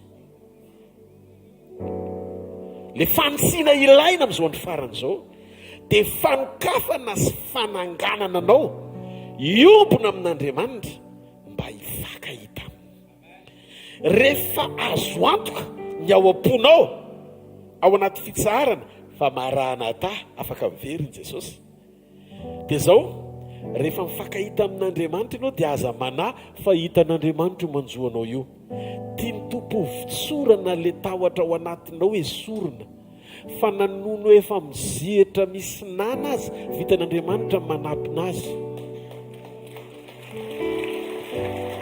Rehefa tsy lasa lavitra ny sainao ao anaty analizy tahotra hoe inona ny manjoanao, zao rangahy eno ty famarinany ty ninninona manjoanao, mijoro eto andro any amin'ny anaran'i Jesosy iteny an'ity tenim-pahamarinany ty, tsy hampaninona anao io. Tatitiza no enoinao, tatitiza. Fa ny olona araka ny fon'Andriamanitra dia mahatoky izay lazain'Andriamanitra na tsy takatry ny sainy azy. Efa nomeko hery ianao anitsaka maingoka mba nomena rana, sy ny hery rehetra izay nanany fahavalo, ny hery rehetra ao anatin'izany ny herin'ny fampahoriana, ny herin'ny aretana, ny herin'ny inona cancer ve, virusinina ndray kosa cellule cancéreuse, ninona fiantsoana azy ara-médical ka misy anarana asan'ny fahavalo, dia zao no lazain'Andriamanitra tsy misy hampaninona anao akory zany. Ny fahefany ao anatinao dia ambony lavitra no ny herim-pahamoretana manohatra anao. Rehefa tonga zanak'Andriamanitra ianao ka miorina ao amin'ny sitrapony tsara, miompo-po aminy, esorin'Andriamanitra ny tahotra, satria fantatr'Andriamanitra fa ny finoana dia fahavalo ny tahotra, ary rehefa ao ny finoana tsy maintsy miaisitra ny tahotra.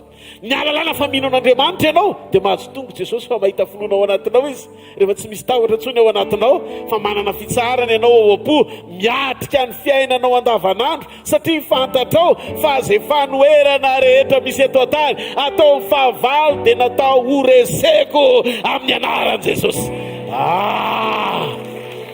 Ny antony ozy Jesosy efa nomenareo fahefana anisaka maingo mba nomena rana sy ny hery rehetra, averena ny hery rehetra, averena ny hery rehetra zay anana ny fahavalo dia todio masony eo akaikinao, tsisy hampaninona anao zany hoe tena ataovy am-pinoana, tsy misy hampaninona anao zany. Dia avereny zao tsy rodolo fa niteny zany, tsy pasteur no niteny zany, tsy apôstôly no niteny zany, Jesosy no niteny zany. Iza ny mino ny tatitra zay nomenanay, iza ny mino ny tatitra zay nomenanay, fa amin'izay olon' izay ny anehoana ny sandrin'i Jehovah. Ka androany maraina mifona aminao fa raha mbola te harary ianao tsy tokony ho tonga teto.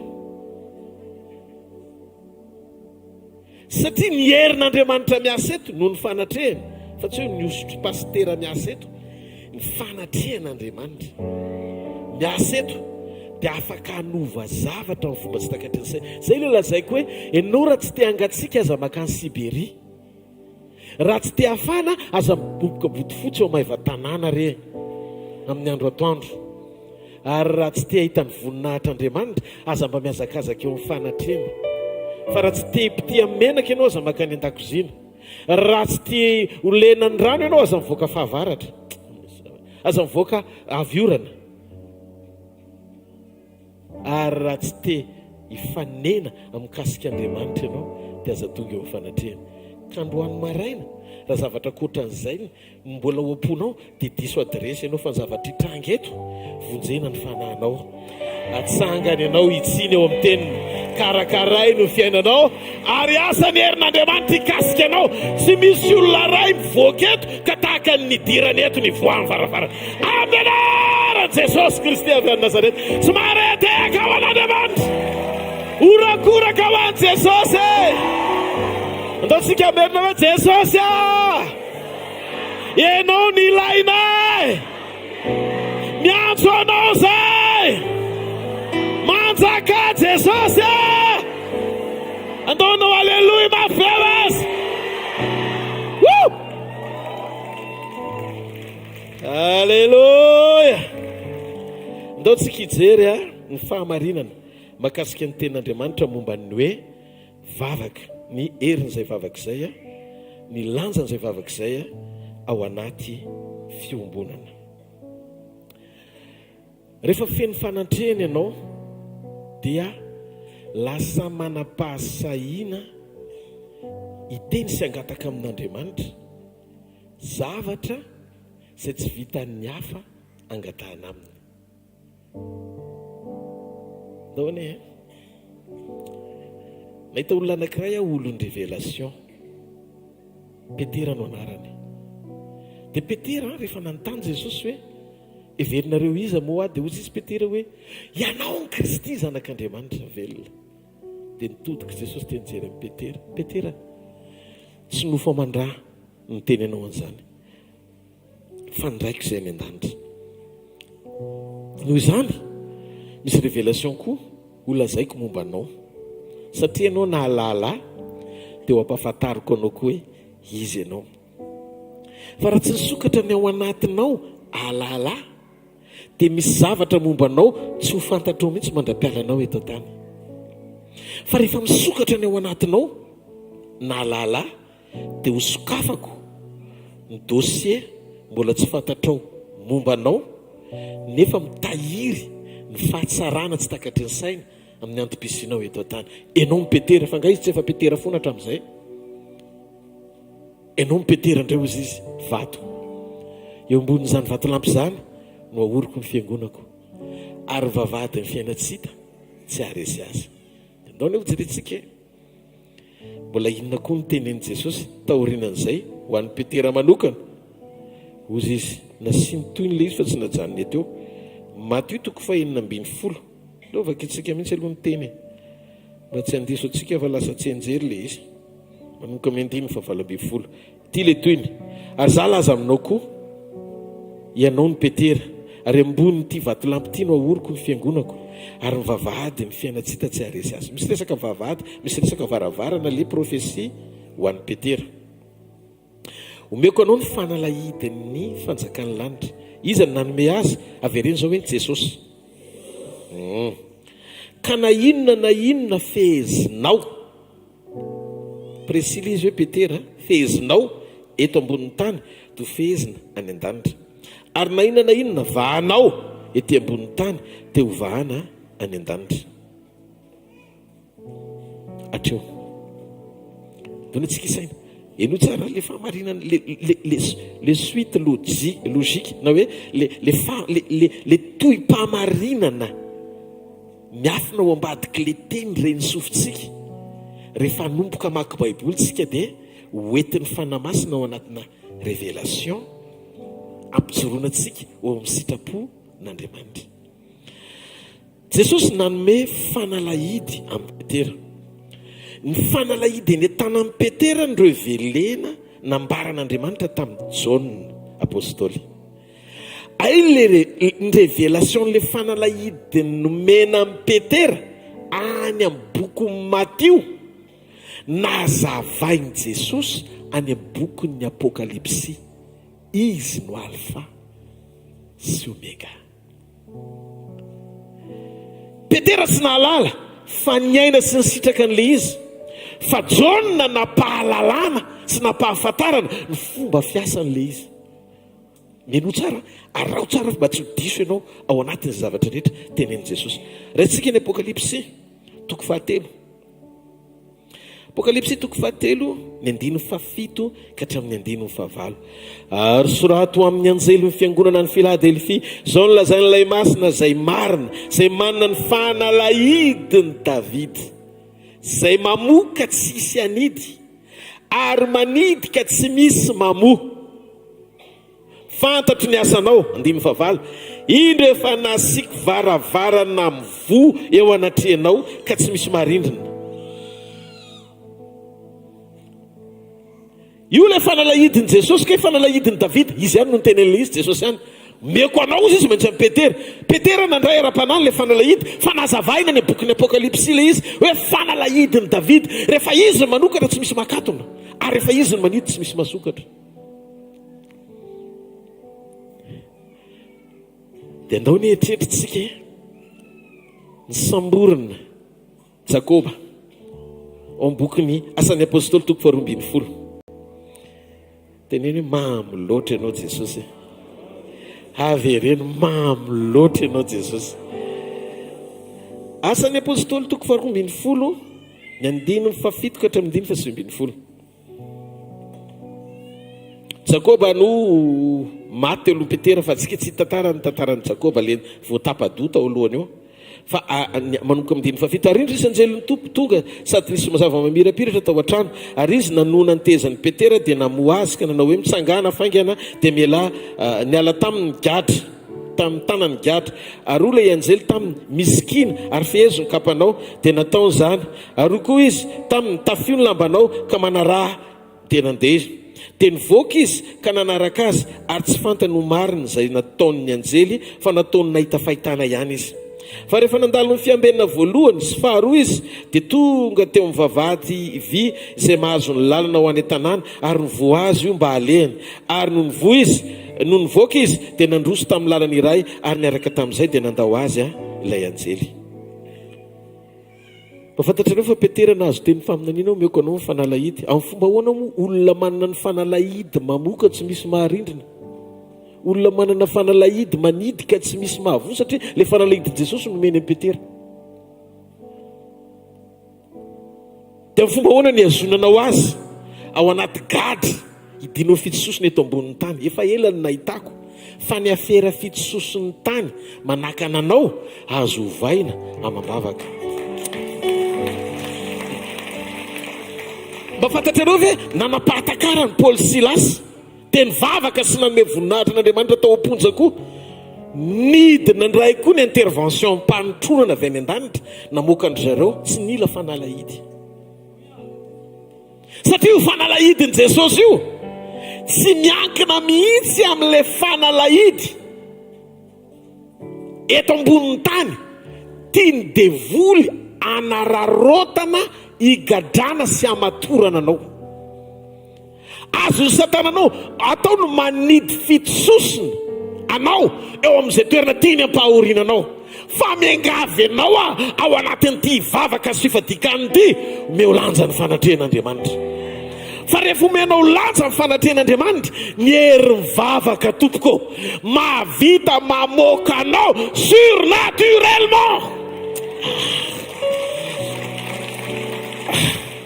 Ny hery mivavaka mahavita mamoa varavarana mila fanalahidy misokatra ho azy.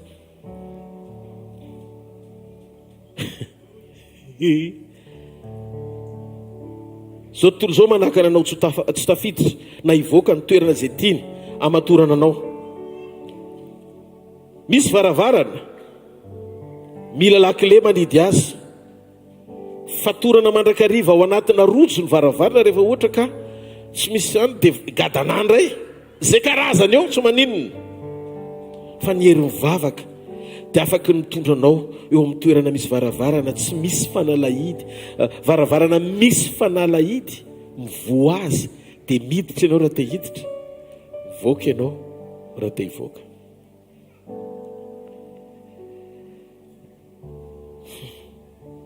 Ny olo mivavaka dia olony communion.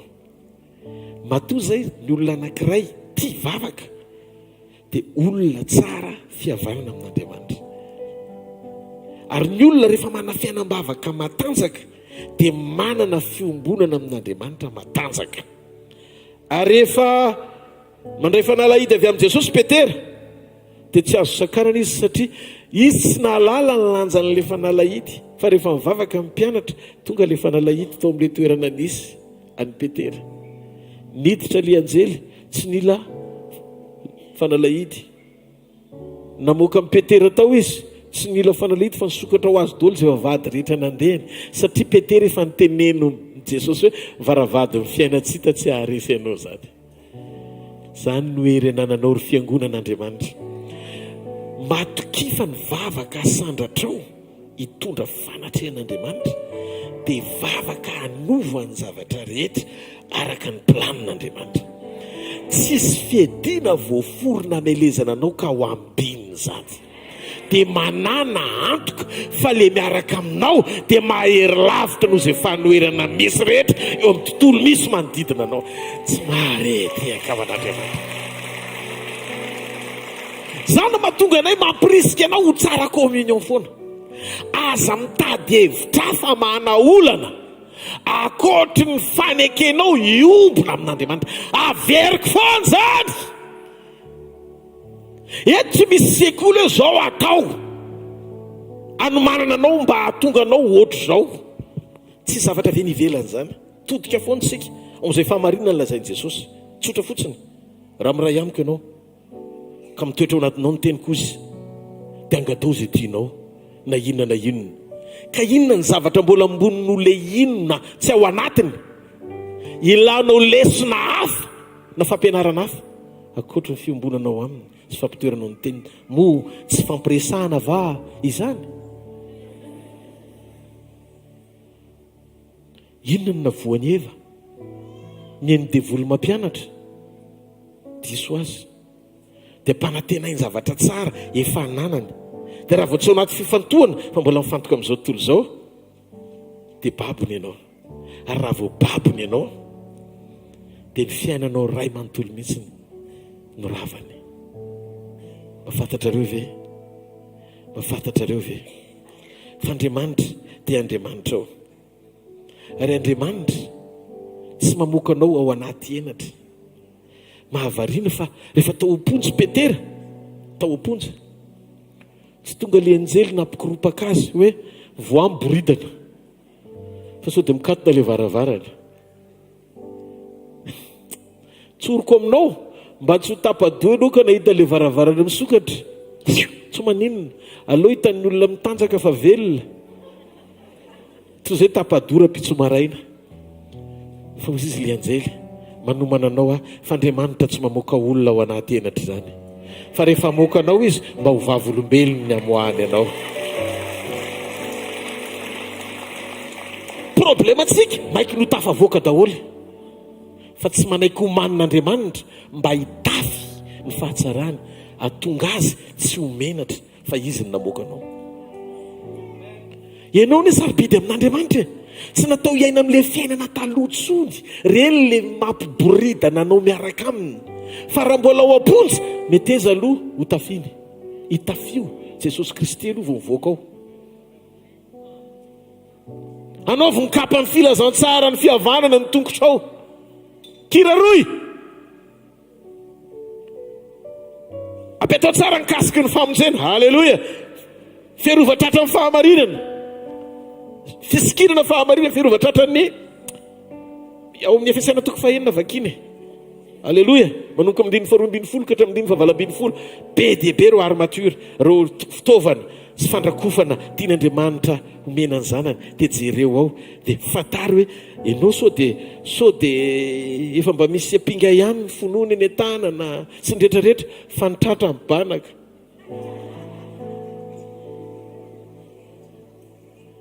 Alleluia. Tian'Andriamanitra ianao ho complet ny fitafianao mialohan'ny fotoana ivoahanao. Tsy tiany ianao hitafy henatra, tsy tiany ianao hitafy fafambaraka. Tena ho ampon'Andriamanitra hita mihitsy hoe tonga le anjely voasokatra amin'ny varavarana tsy tokotoka dia ozy le anjely Petera voaka nefany izy efa napiritandry zareo. Tsy problema zay tao amin'ny fahavalo fa amin'ny fotoana isehon'ny délivrance ho ampanginina ny herin'ny fahavalo. Kalma tsara mihitsy le anjely miteny nao ve aloha kapy iskininy any. Halleluja. Rehefa eo ny fanatrehany tsisy mampikiropaka izany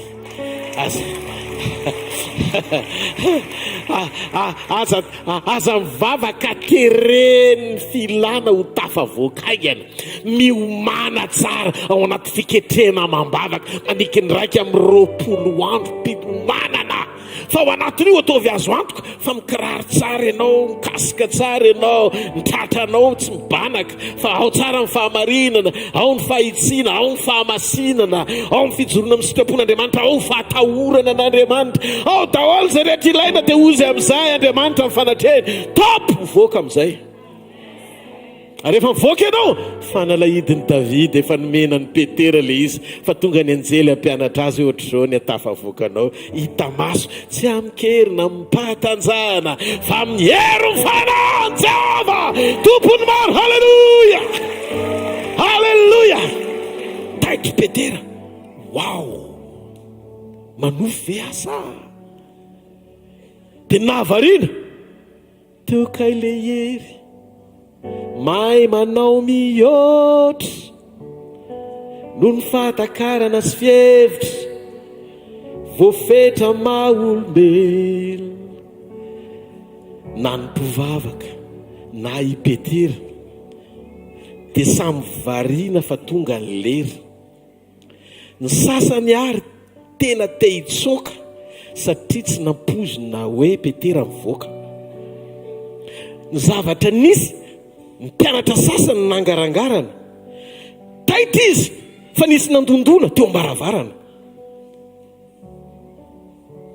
Tena marina ve fa tsy nisy ny afera na tonga ny tontolo amoaka Petera.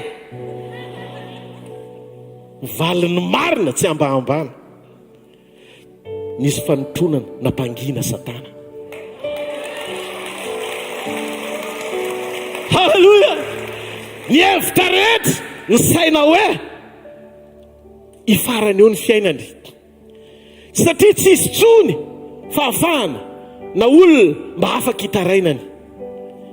Kanjo rehefa tonga ny fotoana amoahana azy tadidio fa tsy hamela azy irery sy anandratra azy ho atao mariazy amin'ny fampakarana Jesosy no anarany. Tsy manary ianao zany izy. Iza ny laza fa nafoiny ianao na mafy aza ny zavatra mitranga eo amin'ny fiainanao.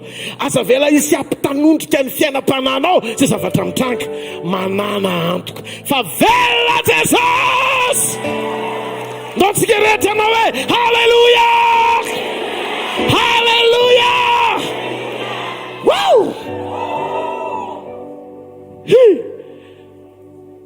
Tonga teo ambaravarana Petera nisokatra ho azy ao ambaravarana. Tonga teo nandondona zareo mbola mivavaka. Dia nisy ramatoa anankiray niteny amin'ny teny tsy fantatra manao labra sokotadalisao. Petera tompo mavontseo Petera.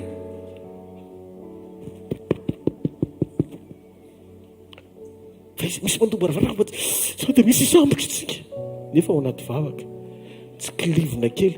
Way ohatra amin'ny Petera le ao tsy possible zany, anjely angamba zany, ny anjeliny zany tonga ao zany satria zareo zany tao efa nety nisy nanao vavaka fampiononana. zavatra azo nyvavanao tonoana dia izay fandresen-dahatra omponao efa tapidalaka le fa le fanalahidiny Davidy io zay any ampelantanan'i Jesosy nason'ny apokalipsy nefa nomeny amin'ny Petera omekonao fanalahidy ka io fanalahidy io na tonga andrijanira hoe eo amin'le sakatsakany hanao lalany eo amin'le tsisy azo ale hanao lalany mitabataba ry zareo fa tsy tany izay ato aiza ny andriamanitrareo aiza ny andriamanitrareo ny andriamanitra emanao zao rehetra iza hoe ao an-danitra hoe manao zay tiany atao hoe tsy mampaninona faza manaiky anaraka ny feo an'izao tontolo izao fa rehefa mpivavaka ianao ka mifantoka tsara ao amin'i Jesosy miavaka amin'ny fiainanao izao tontolo izao manasanao hidina fa ny lanitra manasanao hiakatra azony tsara fotsiny ny fifantohanao ara-peombonana amin'Andriamanitra ny akoatr'izay tsy miantoka ninoninontsika akoatry ny fahatsarany fiombonantsika aminy tehirizo ny fonao adio verina indray izay teny izay tehirizo ny fonao adio aza mankahalanizaniza aza manisy lolompo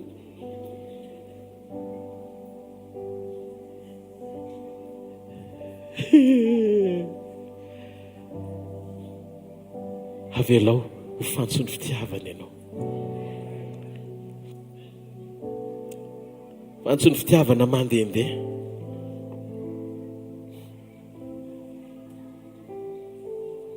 maro nijery sy nitazana hoe fa tamin'ny fomba hoana na tafavoakanao zany ny atao hoe testimonie na témoignage fa hoana no nidirany tao le anjely io nefa ne ka tsy misy clé izy Petera koa nivoaka tsy nisy clé fa nalahidy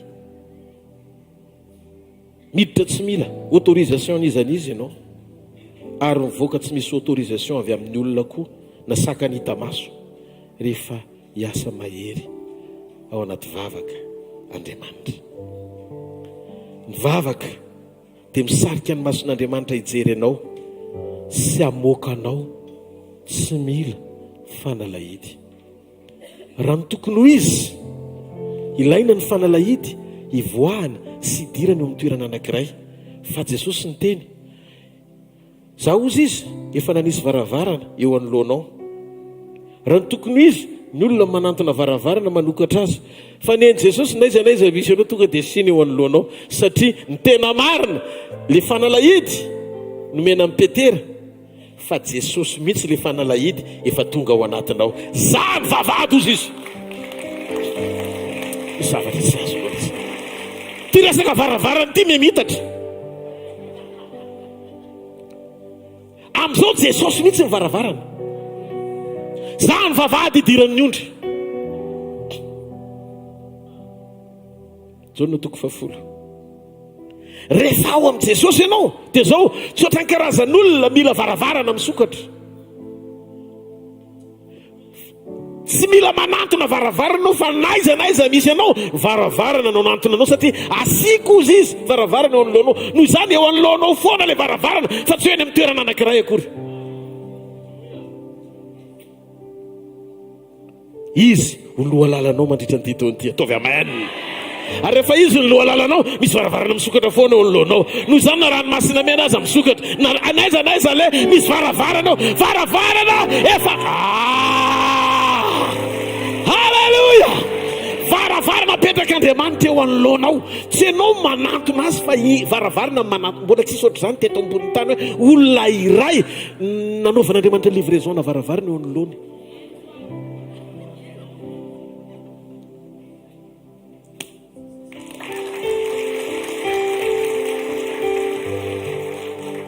Jesosy eo varavarantsika izy ao anatsika izy eo anoloantsika izy aoritsika izy eo ankavanantsika dia izy koa ny eo ankaviantsika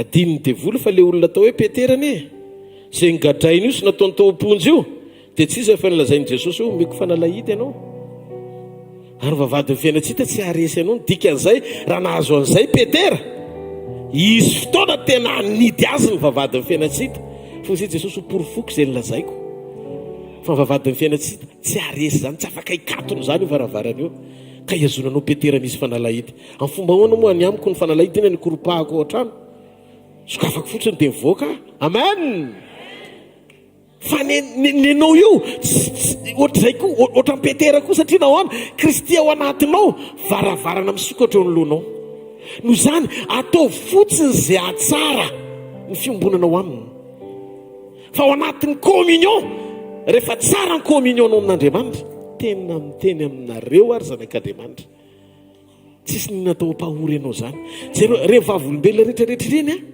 vavolombelona tian'Andriamanitra ajoro ampaherezana anao dia jereo fa toka izay dia mivavaka dia mifadiana dia mijerin'Andriamanitra fa indraindray no sady mivavaka mbola mavesatra ny ao anatinao fa maninona ngainao mavesatra mivavaka fa ngainao tsy sura fa le hivavahanao afaka maly ianao ara-potoana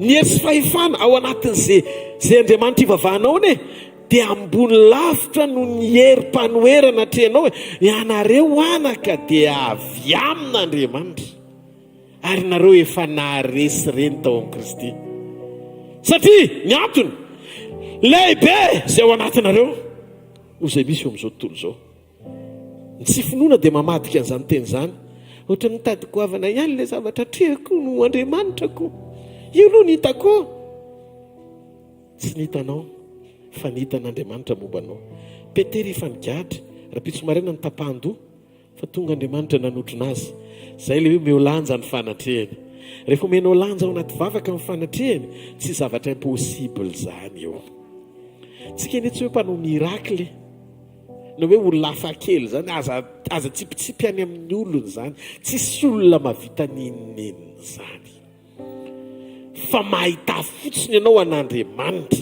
dia ataovy azonao antoka fa eo ny fanatrehany eo amin'ny toerana misy fanatrehany tsy maintsy misy famonjena tsy maintsy misy fananganana tsy maintsy misy fanafahana tsy maintsy zany zavatra any tsy angatahana fa ataovy hita manana fanahiana tsara manahy tsara vao hivavakeo ndray zao za dia hiravona ndray ty olana ty aloha aloha hijanona kelika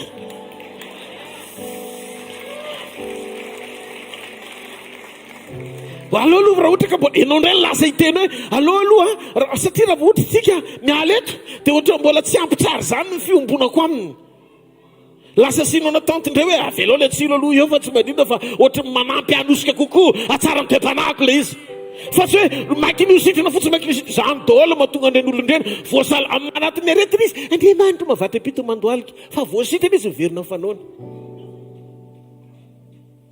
ho avy ny fotoana rehefa iveriny Jesosy tena hanokatra vavy ianao aloka ihany le rofo be ny lalovako teny ambonin'ny tany nampiorina ny fiainam-panahiko toy izay salama nefa so ny fiafarako mandrakizay tsy ianao zany anenina zany fa alive sary an-tsainy dia ho azonao ho hitan'ny fanahinao ho hitan'ny fanahinao hoe alive sary an-tsainy dia ho azonao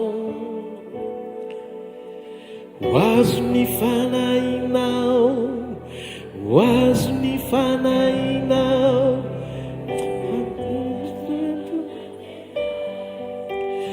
maninina lazay tapatsotra mpamonjena tsy misy tsy hainy omene hitany taminy iray zay tena nokasay raha minanao dia ho vitay tsy misy zavatra tsy hay alive na tsy ny mandeha alive na tsy misy mahity alive avy any an-dany efa vohomane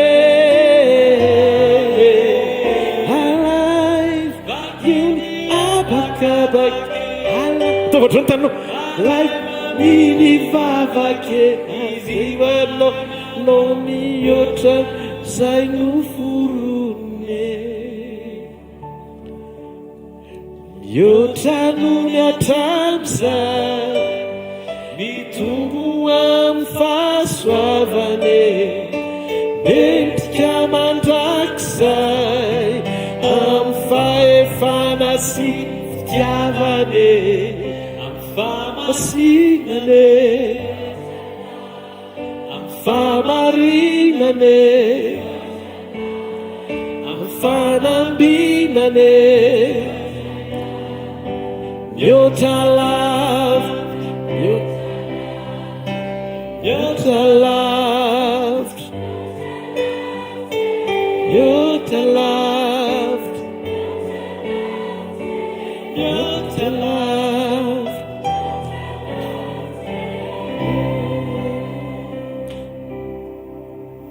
mihoatra no miatramizay mitombo amin'ny fahasoavane mendrika mandrakizay amin'ny fahefana sy fitia satria mihoatra lavitra.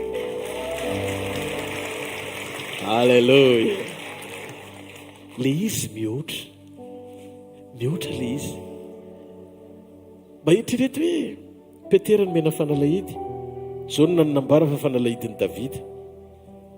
Petera ny ainan'le izy tsy nahafantatra fa kainy le fanalahidy efa miasa misy zavatra tsy mila azavaina iainana fotsiny le izy rehefa mety ny fiombonana tonga anao isitraka na tsy mahafantatra zavatra tokony tiany atao amin'ny fiainanao azy zay koa Madieu souverain azy izy mahafantatra ny tokony ataony fa rehefa jerenao anaty révélation izy zavatra efa nitranga teo amin'ny Petera any amin'ny alpha no azavainy jaune any amin'ny oméga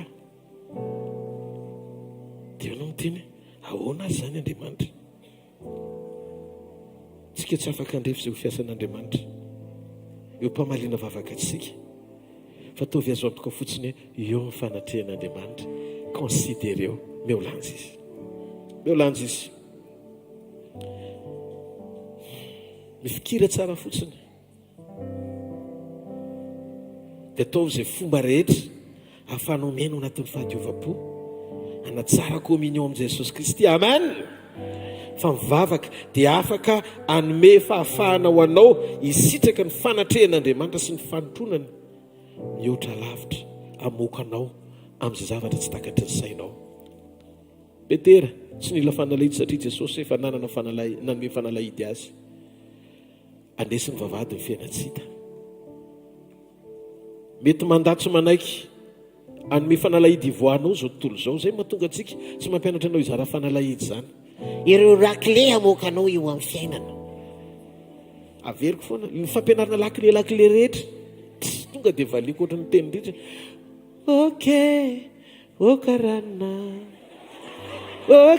lakile ho asamy manane fa izy ary le samy manany tsy hoe raha samy manana tsy ny anaranao ndray teraka ianao dia ataony hoe raha samy manana lakile ny anara zany tsy zay le tiana togavana aloha fa le samy manana ao anatinao Jesosy eo amin'ny fiainanao izy noho izany le fanalahidiny Davida nefa tonga olona tao hoe Jesosy dia jereo tsara porofona tamin'ny alalany hoe narindrina raha mivakiny dia zavatra anseho izy no alpha sy oméga tamin'izy hiditra tao kibony Maria tsisy lakile tsy nila lakile ny Joseph Maria fa nanarina azy fotsiny fanan'Andriamanitra tonga dia tao Jesosy dia rehefa hiditra koa izy taoriny tsanganany tamaty taitra ry zareo fa midy ny varavara Jesosy eo ampovoany fa taiza no nidirany satria izy mihitsy ny varavarana rehefa izy manidy tsy tafavoaka Saoly teo vavadiny Damascos. Alleluia. Mieritreritra andeha hamono andringana kristianina joro le vavady efa midika tsisy mamoa tanadana no nahitany i Saoly an'le izy idirany fa rehefa nijoro teo le midika tsisy mamoa ny karapika izy fa tsy tafiditra alatsiny zay raha nga manana an Jesosy. Halleluja! Manantsika manana an Jesosy. Ataovy reharenao ny fisiny eo amin'ny fiainanao.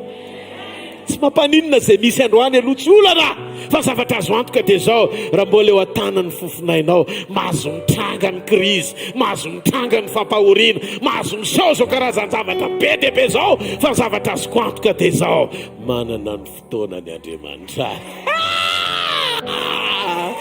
Halleluja! Halleluja!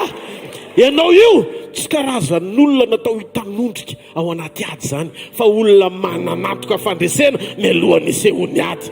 Ianao io tsy natao voafefy ao anatin'ny gady zany fa raha namoaka amin'ny Petera izy, namoaka amin'ny Paoly izy, namoaka amin'ny mpianatra hafa koa izy tao amin'ny azan'ny apôstôly.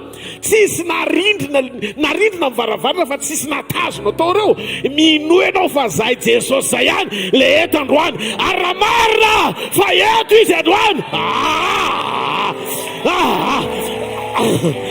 Dia hiteny aminao mandehana ao anaty fo tsara communion fotsiny. Aza mitotalo hoe anahoana no aviko aninony ty ary ohatra mbola mikatso ny ato zao fotsiny. Aza voafantriky ny fahavalo amina solution hafa akoatry ny fandinitena alala fa tsara fihavanana amin'ny ianao. Za tena mino zato isan-jato ny tatitra nomeny raha miray amiko ianao ozy izy ka mitoetra ao anatinao ny teniko.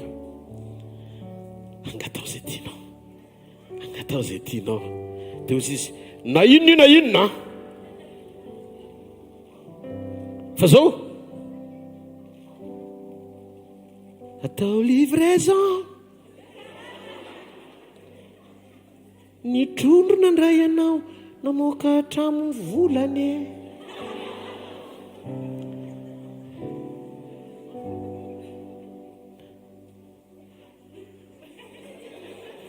Vanginy Jesosy fotsiny trondro lasa banky.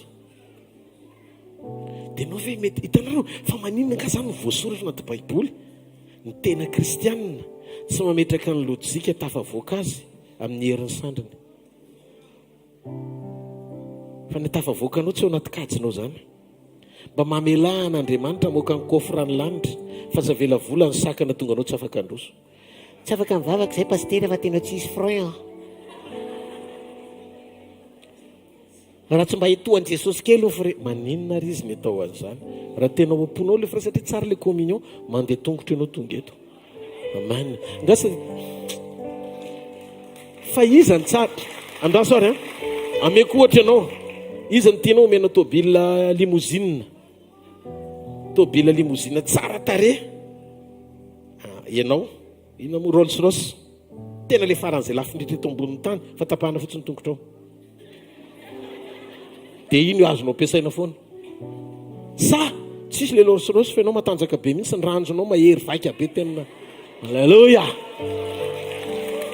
Indraindray hitan'Andriamanitra koa araisy daholo zany hoe ianao olona tsy dia zatra mandeha tongotra tsy dia mihetsika loatra. Toy Andriamanitra hoe ny azon'ity zanako ty aina dia aleo aloha mba mampiasa ny tongony izy ohatra nandehanako tany Jerosalema nitety tanàna. Dia tsy maninona mety tsy anana le 44 fa linina 11 le secondaire ao anaty fijoroana so misitrapoky tsara. Na misy fiara na tsisy fiara, na misy sakafo na tsisy sakafo, na misy botifotsy na tsisy botifotsy, alleluia foana. Amen. Zao fotsiny rehefa hitokam-bavaka ianao dia tonga dia vonohy daholo ny zavatra rehetra. Jesosy eo aminao zay le fitokanana. Dia rehefa mivoaka amin'ny fitokanana mieno azy ao anaty tabataba. Ny olona rehetra mitabataba dia no mianatra tsy mihaino andreo olondreo. Dia misy miteny henonao ve zany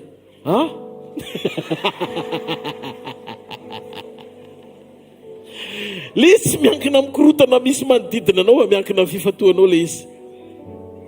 Halleluja. Tonga indray ilay ora enadamainao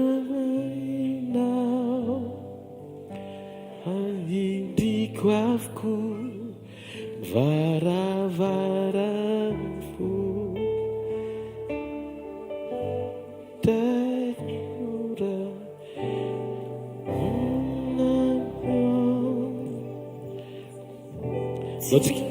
ndao tsika hitsangana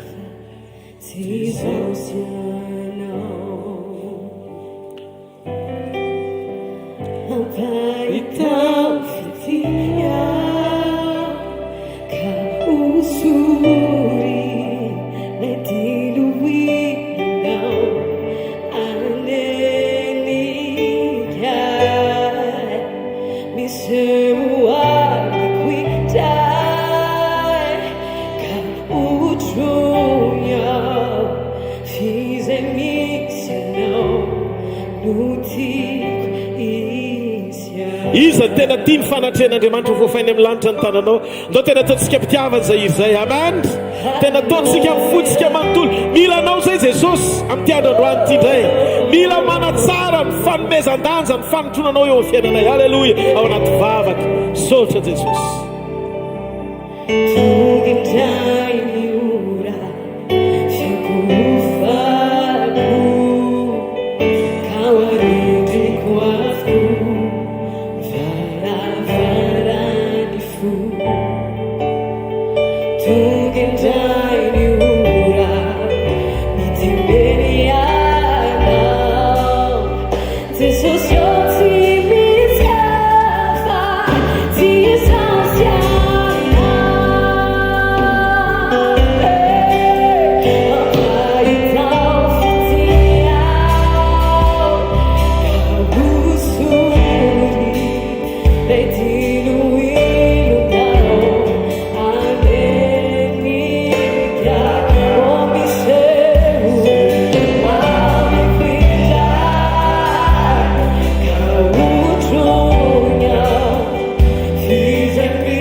Vive misy anao no tiako izy Halleloja. Mahafantatrao ve fa amin'izao fotoana izao tsika raha iray latabatra amin'i Jesosy dia zavatra mihoatra lavitra no izay zavatra ataonao, ny zavatra amaliny ianao sy ny taranako mandrakizay.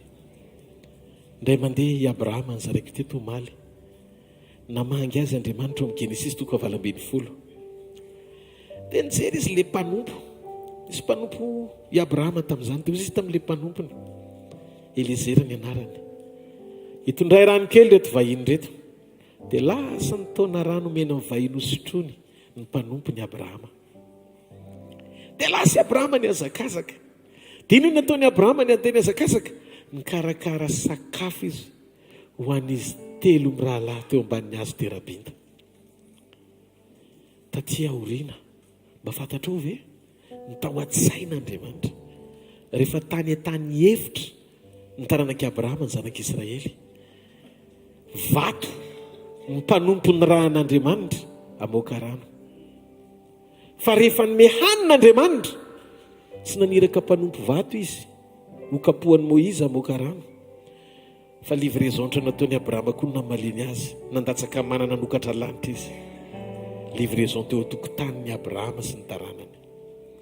Mety taty aoriana ela vao nitranga izany, fa Andriamanitra koa tsy mba tsy marina ka nadiny ny asa tsara rehetra.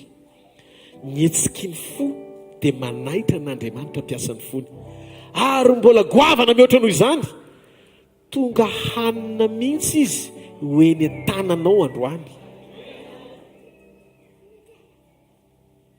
Tao anatin'ny famonjena na anao erreur Satana namono an'i Jesosy. Problème ny fanahy manota no faty, fa Jesosy tsy nanota, nefa ny vonoany teo amin'ny hazo fijaliana. Rehefa maty Jesosy dia inona zavatra mitranga? Ianao mandova fiainana. Tsy tokony ho faty noho ny nataony izy, fa noho ny nataonao no nahafaty azy.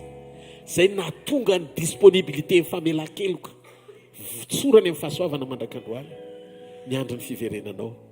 Izany hoe mialohan'ny fotoana iodinanao azy dia efa miandry itsenanao amin'ny famindrapo izy.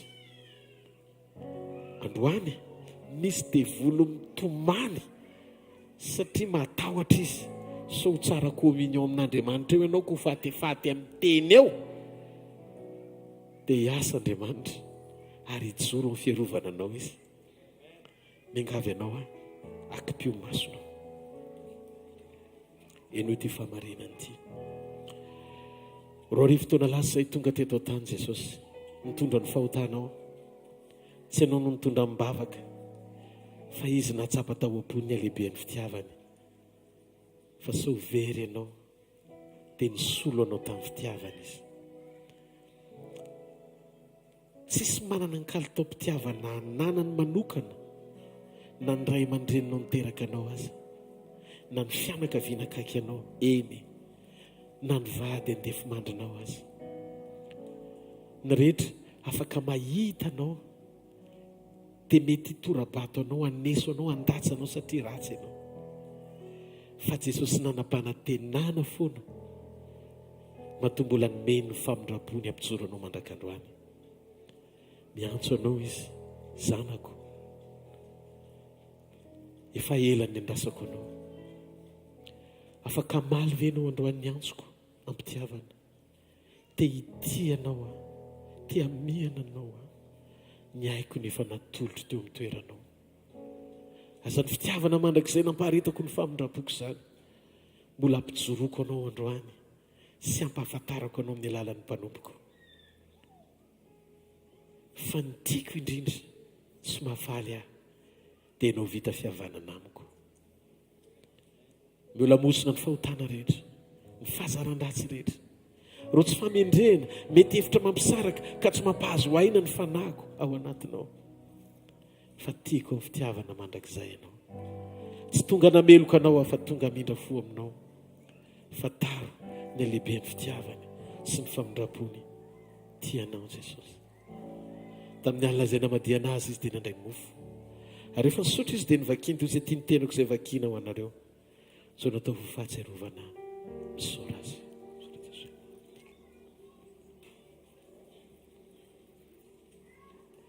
Taika izany koa ny kapoaka. Manome lanja ny rany zanak'ondry izay nalatsany teo amin'ny azy fijaliana mba ho famonjena sy fanafahana ho antsika. Hoy izy tia ny fanekena vaovao sady mandrakizay izay nalatsako famelana ny fahotanareo na famelana ny alokareo. Ka novinynovinyireo mihinana mofo sy misotro amin'ny kapoaka dia manambara ny nahafatesan'ny tompo mandra-piaviny misaora azy.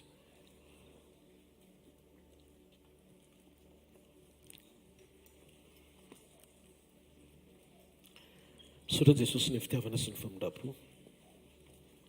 Misaotra ny famelan-keloka sy fananganana. Misaotra ny fampijoroana sy fitehirizana.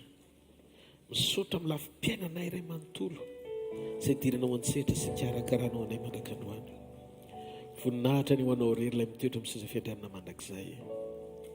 Amen dia amen. Zavatra kely holazaiko amintsika. Vity ty fotoana ty avy nandray fanasan'ny tompontsika ho an'ny androany manokana fa raha-pitso miverina indray mahazo manapaka tsika ao anaty fifadikanana ho an'ny androany manokana. Nahoana mahatonga amin'ny teny an'izay isy fety sy sakafo iarahana amin'ny ankizy ihany koa ary be dehibe amintsika no mividy be hiary sakafo rehefa amin'ny après-midi dia tsy sakafo le izy safady ahoana moa fizozy ay concert moa zany misy concert sy zavatra tokony atao any dia ho an'ny rariva mbola mety atandrotandro kokoa ny andro zany hoe zao zany tongavany amin'le concert ile izy zany zavatra ohatrao andraso aloha zavakely ndrasa zany tsy mahafantatra an'le fandamina fa zatra le fety misy sakafo miaraka amin'ny mama foana eno nareo aloha tsika zany dia manana fitaizana zazakambody dia fitaizana zazakambody io eo ambany fiandreketany loolona Davidety le izy ny tompomarika sy namen'Andriamanitra n'izay vision zay. Dia ao anatin'le izy tsika ny ray aman-dreny pia zany izay mivady ny ray aman-dreny pia ndreo zazakambody sy sahirana ary Clémaindreo. Nisy be any 50 000 ariary le izy zay mividy le izy 50 000 ariary aiza moa pasteur Vololona zafady pasteur Vololona itsy ao amin'ny bie. Dia zao tsika rehefa mifady anina sy tsy misakafo fa mivavaka dia hozy izy ny ten'Andriamanitra amin'ny Isaia 7:5 fa zao ny fifadiana kasitrahako manome anina ho amin'ny malahelo. Zany hoe ilay sakafo tsy hohaninao zany aza atao tehirizina dia mitambatra amin'ny fotoana iverenanao fa mba ataovy bie farafahakeliny ho an'ny kambody sy ny sahirana. Mba tsy hangany ny tanan'izay olona manana fo ny sahirana sy ny kambody mba fantatra hoe fa tsy ho kambody zany ny taranakao ary Andriamanitra tena ijoro hiasa sy tahiry ny fiainanao raha mijery an'ireny ianao satria zany ny oampon'Andriamanitra ho antsika. Tsy hoe manambetsika ary tsy fombako manentana raboly zany fa ny zavatra androany tena tiako ianao anana fo mba ho isan'ny fantsona ampitsika ny malahelo sy ampifaly azy. Fifadiana akasitrahan'Andriamanitra zany. Amen sa tsy amen? Aza mbola misy miala fa rehefa avy eo mbola hivavaka tsika hitotsika ao anatin'ny filazan-draharaha sy ny fanatitra vetivety.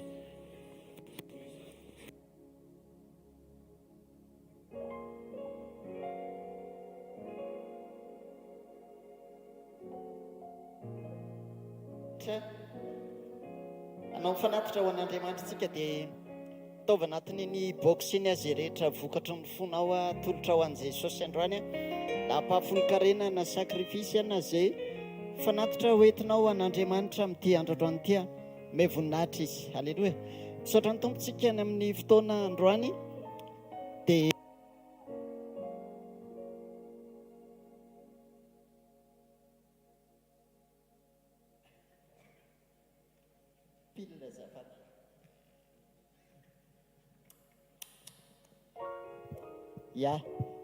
dia mitohitsika ao anatin'ny programa nomen'ny tompo ho amin'ny fifadikanana dia misaotra ny Jesosy ny amin'ny fotoana manokana androany nafatsika ny ray latabatra tamin'i Jesosy androany. Programantsika amin'ny fanambaran'ny mpanompon'Andriamanitra teo rariva dia misy ny concert zay efa nambara teo io le toerana eny amin'ny traitoire eny Ivandry, zany hoe toerana io raha mety mbola tsy hitanao dia tsy lavitra ny shop U eny amin'ny La City, zany hoe akaiky ny shop U eo amin'ny La City le izy dia trano avo be mora hita kely izy rehefa tonga eo ianao. Dia amin'ny roa ora ny fidirana dia erana amin'ny botikely Vero Ranavison sy ny Lion-Joda io fotoana io tahin'Andriamanitra. Ny amin'ny herinandro tsisy miova ny programantsika ao anatin'ny fotoanan'ny sekoly, latsinainy, ny talata, ny alarobia amin'ny 7 maraina etsy amin'ny shop U Analakely eo amin'ny rihana faharoa dia anasanantsika ireo fotoana ireo. Fotoana manokana iarahantsika mifandray amin'Andriamanitra ao anatin'izany fotoanan'ny sekoly izany. Latsinaintsika manaraka ny sekolin'ny fanasitranana, sekolin'ny famahana olana ny talata, sekoly mpanasitranana, ary ny alarobia sekolin'ny tokantrano ny fitahim-panahy fanambiana toetra dia anasanantsika ireo fotoana ireo. Zoma tsy miova ny fotoanantsika eto amin'ity toerana ity amin'ny 4 ora tolakandro dia ohatr'izay koa ny sabotsy amin'ny 7 ora ny fotoanantsika eto ny sabotsy. Raha vao zao ianao vao tonga eto androany dia tiana mampafantatra anao manana ny radio 90.8 FM tsika ahafahanao manaraka ny toriteny, ny fampaherezana ny zavatra rehetra zay raisintsika atao anivon'ny asa fanompona. Ary ao anatin'izao fotoana ny fifadikanina izao dia manana taridalanytsika ho amin'ny fifadikanina isan'andro sy mandritra ny herinandro. Dia arahantsika izany taridalana izany ny amin'ny HVK Mission Events dia arahanao ao ny taridalana isan'andro izany ho an'ny fifadikanina.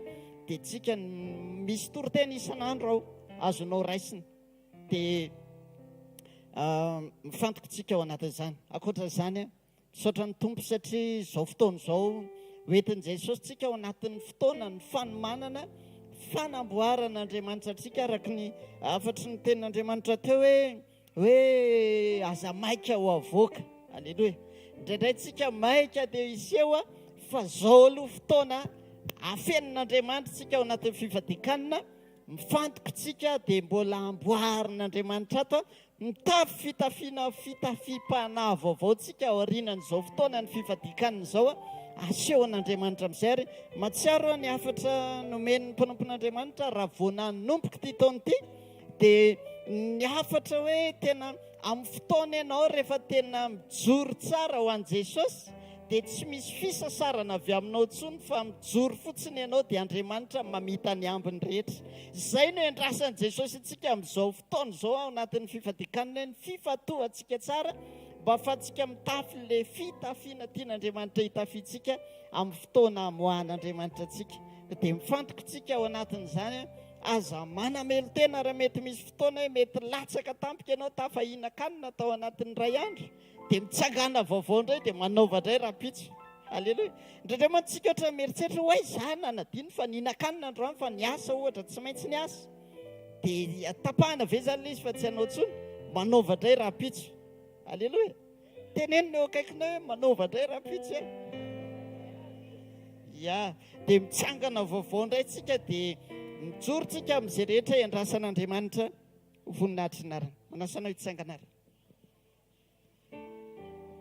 Ainjiro ny tananao dia dao hivavaka ho an'ny fanatitra isika. Misaotra mankasitraka manome voninahitra anao izay ray amin'ny anaran'i Jesosy.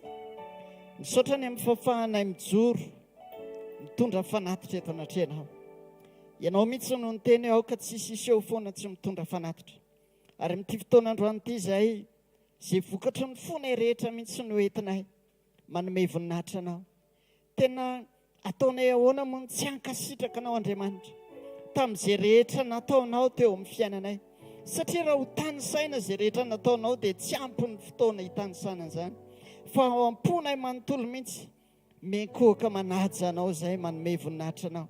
Dia mba raiso izay rehetra netiny tsirairay nisy tokantrano isam-pianakaviana nanome voninahitra anao tamin'ny fanatitra androany mba ho fanatitra tena hankasitrahana eo masonao izany voninahitra ny naranao. Ho anao ny dera, ho anao ny saotra, ho anao ny laza, ho anao ny voninahitra mandrakizay amin'ny anaran'i Jesosy. Amen. Miteka mafitsika ho an'ny voninahitra Andriamanitra. Aleluia. misaotra an'Andriamanitra isika ny amin'ny fotoanandroany ialana tsy ny be diabe fa ny fahatsaran'Andriamanitra sy ny fahasoavany a dia aorianany vavaka sy aorianany fandraisana zany a satria efa nihinantsika sy ny sotro ny rahan' Jesosy iny dia tapaka alohan'ny androany. Mety ohatr'izay koa amin'ny heriny aza mety ohatr'izay satria isaky ny aorian'ny fandraisana efa nihinantsika sy ny sotro an' Jesosy dia afaka misakafo isaky ny avy manao fifadikanina amin'iny herinandro avy iny.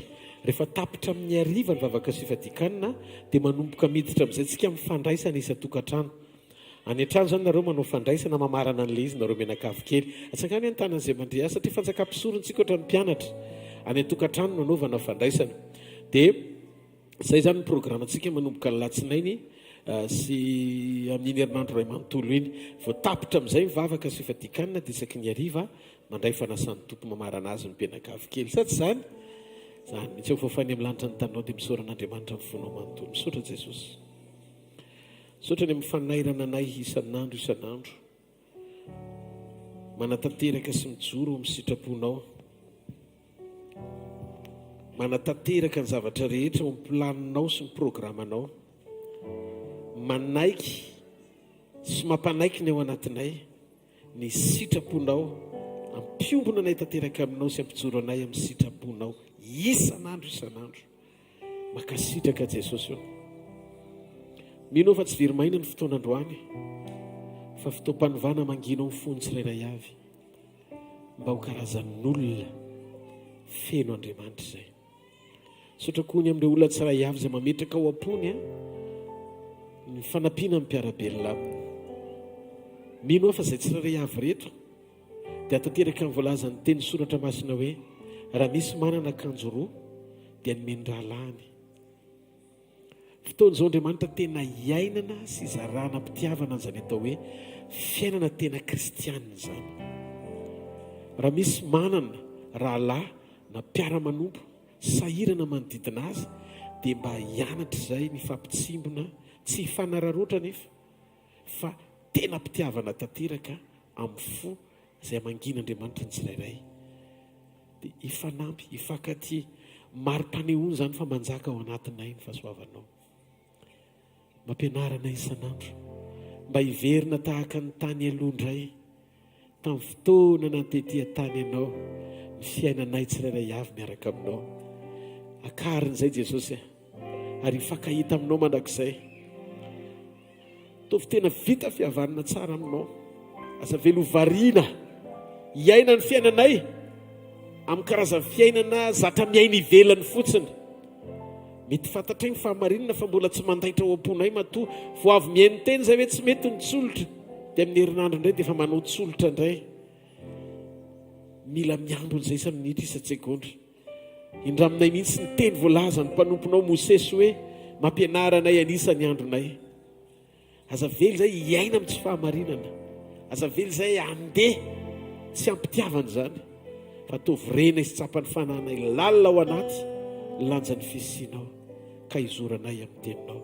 Ny vita ary reny lasa reny efa nanenenana Jesosy. Ny amin'ny hoavy mbola omenao satria mbola velonay izay. Sotra anao fa mbola velonay izay. Mino izay fa ianao fa namasina na tsara an'izany amin'ny fiainanay amin'ny fitariana tsara sy fampatsahivana tsara andresenay miaraka aminao. Tononoko ny fiainanao amin'ity marainty. Fanasitranana feno avy amin'Andriamanitra ray sy Jesosy Kristy tompontsika noho ny fahasoavany sy ny fiadanany dia sitrana ny fananao. Voavonjy ianao amin'ny anaran'i Jesosy. Atsangany hoe tanan'ny olona izay mbola tsy nanolo tena ho an'i Jesosy nanao fanekena taminy hoe raisiko Jesosy tompo sy mpamonjy ny fiainako manokana tena vokatry ny fony. Atsangany hoe raha mbola tsy nanao an'izay vavaka izay ianao aza menatra fa hifampivavaka isika. Ataovy ambony tsara efa nanolo tena daholo nanao an'ilay hoe Jesosy raisiko ianao tompo nanao fanekena taminy. Dia atsangany ireny tanan'izay efa nanao an'ilay izy daholo. Tena ndretraretra. Halleloia. Zanak'Andriamanitra daholo ny atao hatramin'izao ity tanana mafy aty. Amen. Tena misaotra ny tompony amin'izany. Anao tsika hideran'Andriamanitra. Dia rasany mivoninahitra azy sika ao anatina hira anankitelo dia ametraka tsodrano aorianan'izay. Amen. Firy aloha faly hideran'i Jesosy. Atao hideran'i Jesosy amin'ny fotsika manontolo dia aorian'izay tsodrano. Halleluia.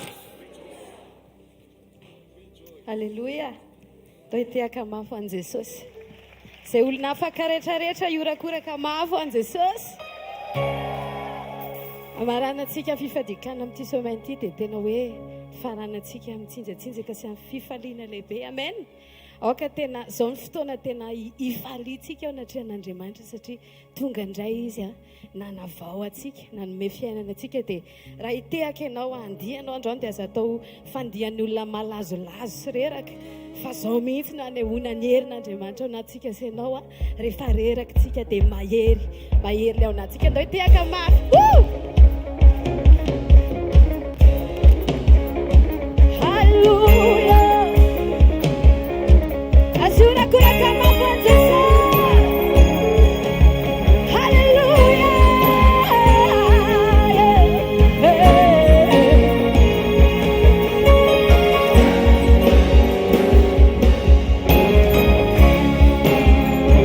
Oka sandi baba kinao. Oka sandi akasija kafe na unafita joa. Yamfata sene ukiana nao.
misy voninahiteran' Jesosy ve manao livraison eo fiainanao Jesosy androany. Amen.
efa namen'i jesosy ny livraison nanao lesy teo amin'ny toeran'ny anjely izy nanao livraison anao aoka isitraka fotsy asika alleluia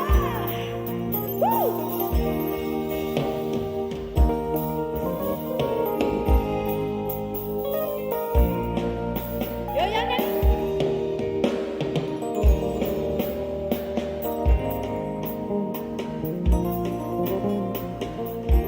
mba tsy mikotokoto e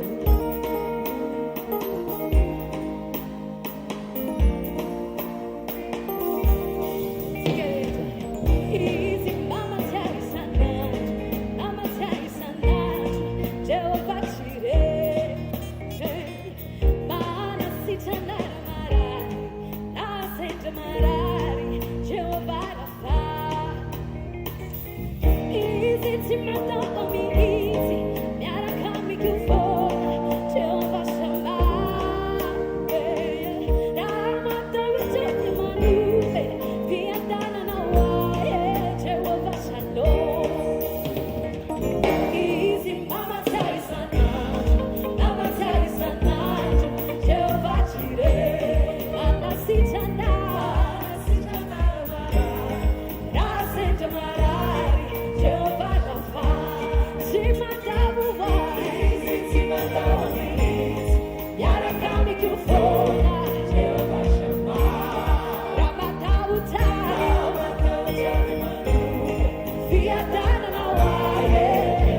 tsy haiko fa tsy maholongeza ty fiderana ty.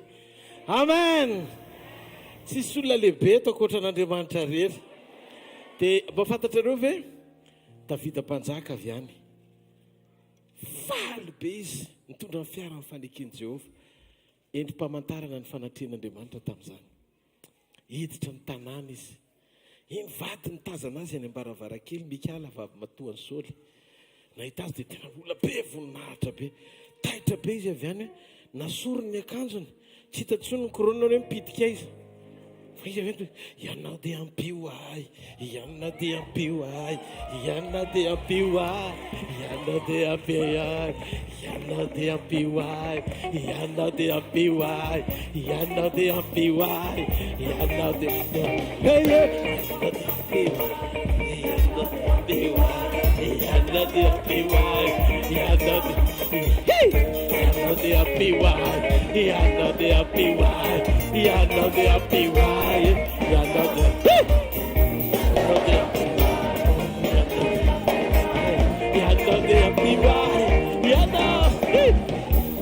nasuru lama tena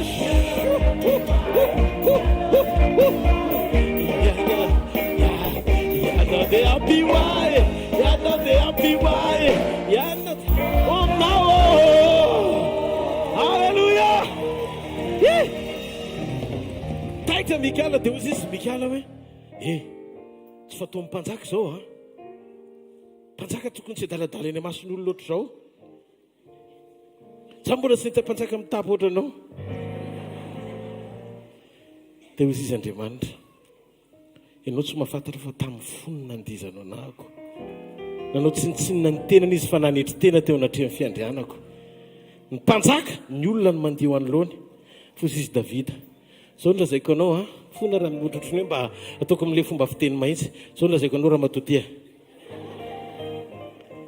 Za tsy mpanjaka raha tsy Jehova. Tena ampiandrasan'ondry ny nahitany ahy, ny ray aman-dreniko efa nanilika ahy, fa izy jipona. Dia zao tsinitsinina eo anatrehany, fa mbola vao may ahy vazina bebe kokoa. Ntikany hoe vazina bebe kokoa, mbola ny akanjo ambony nasoroko teo iny.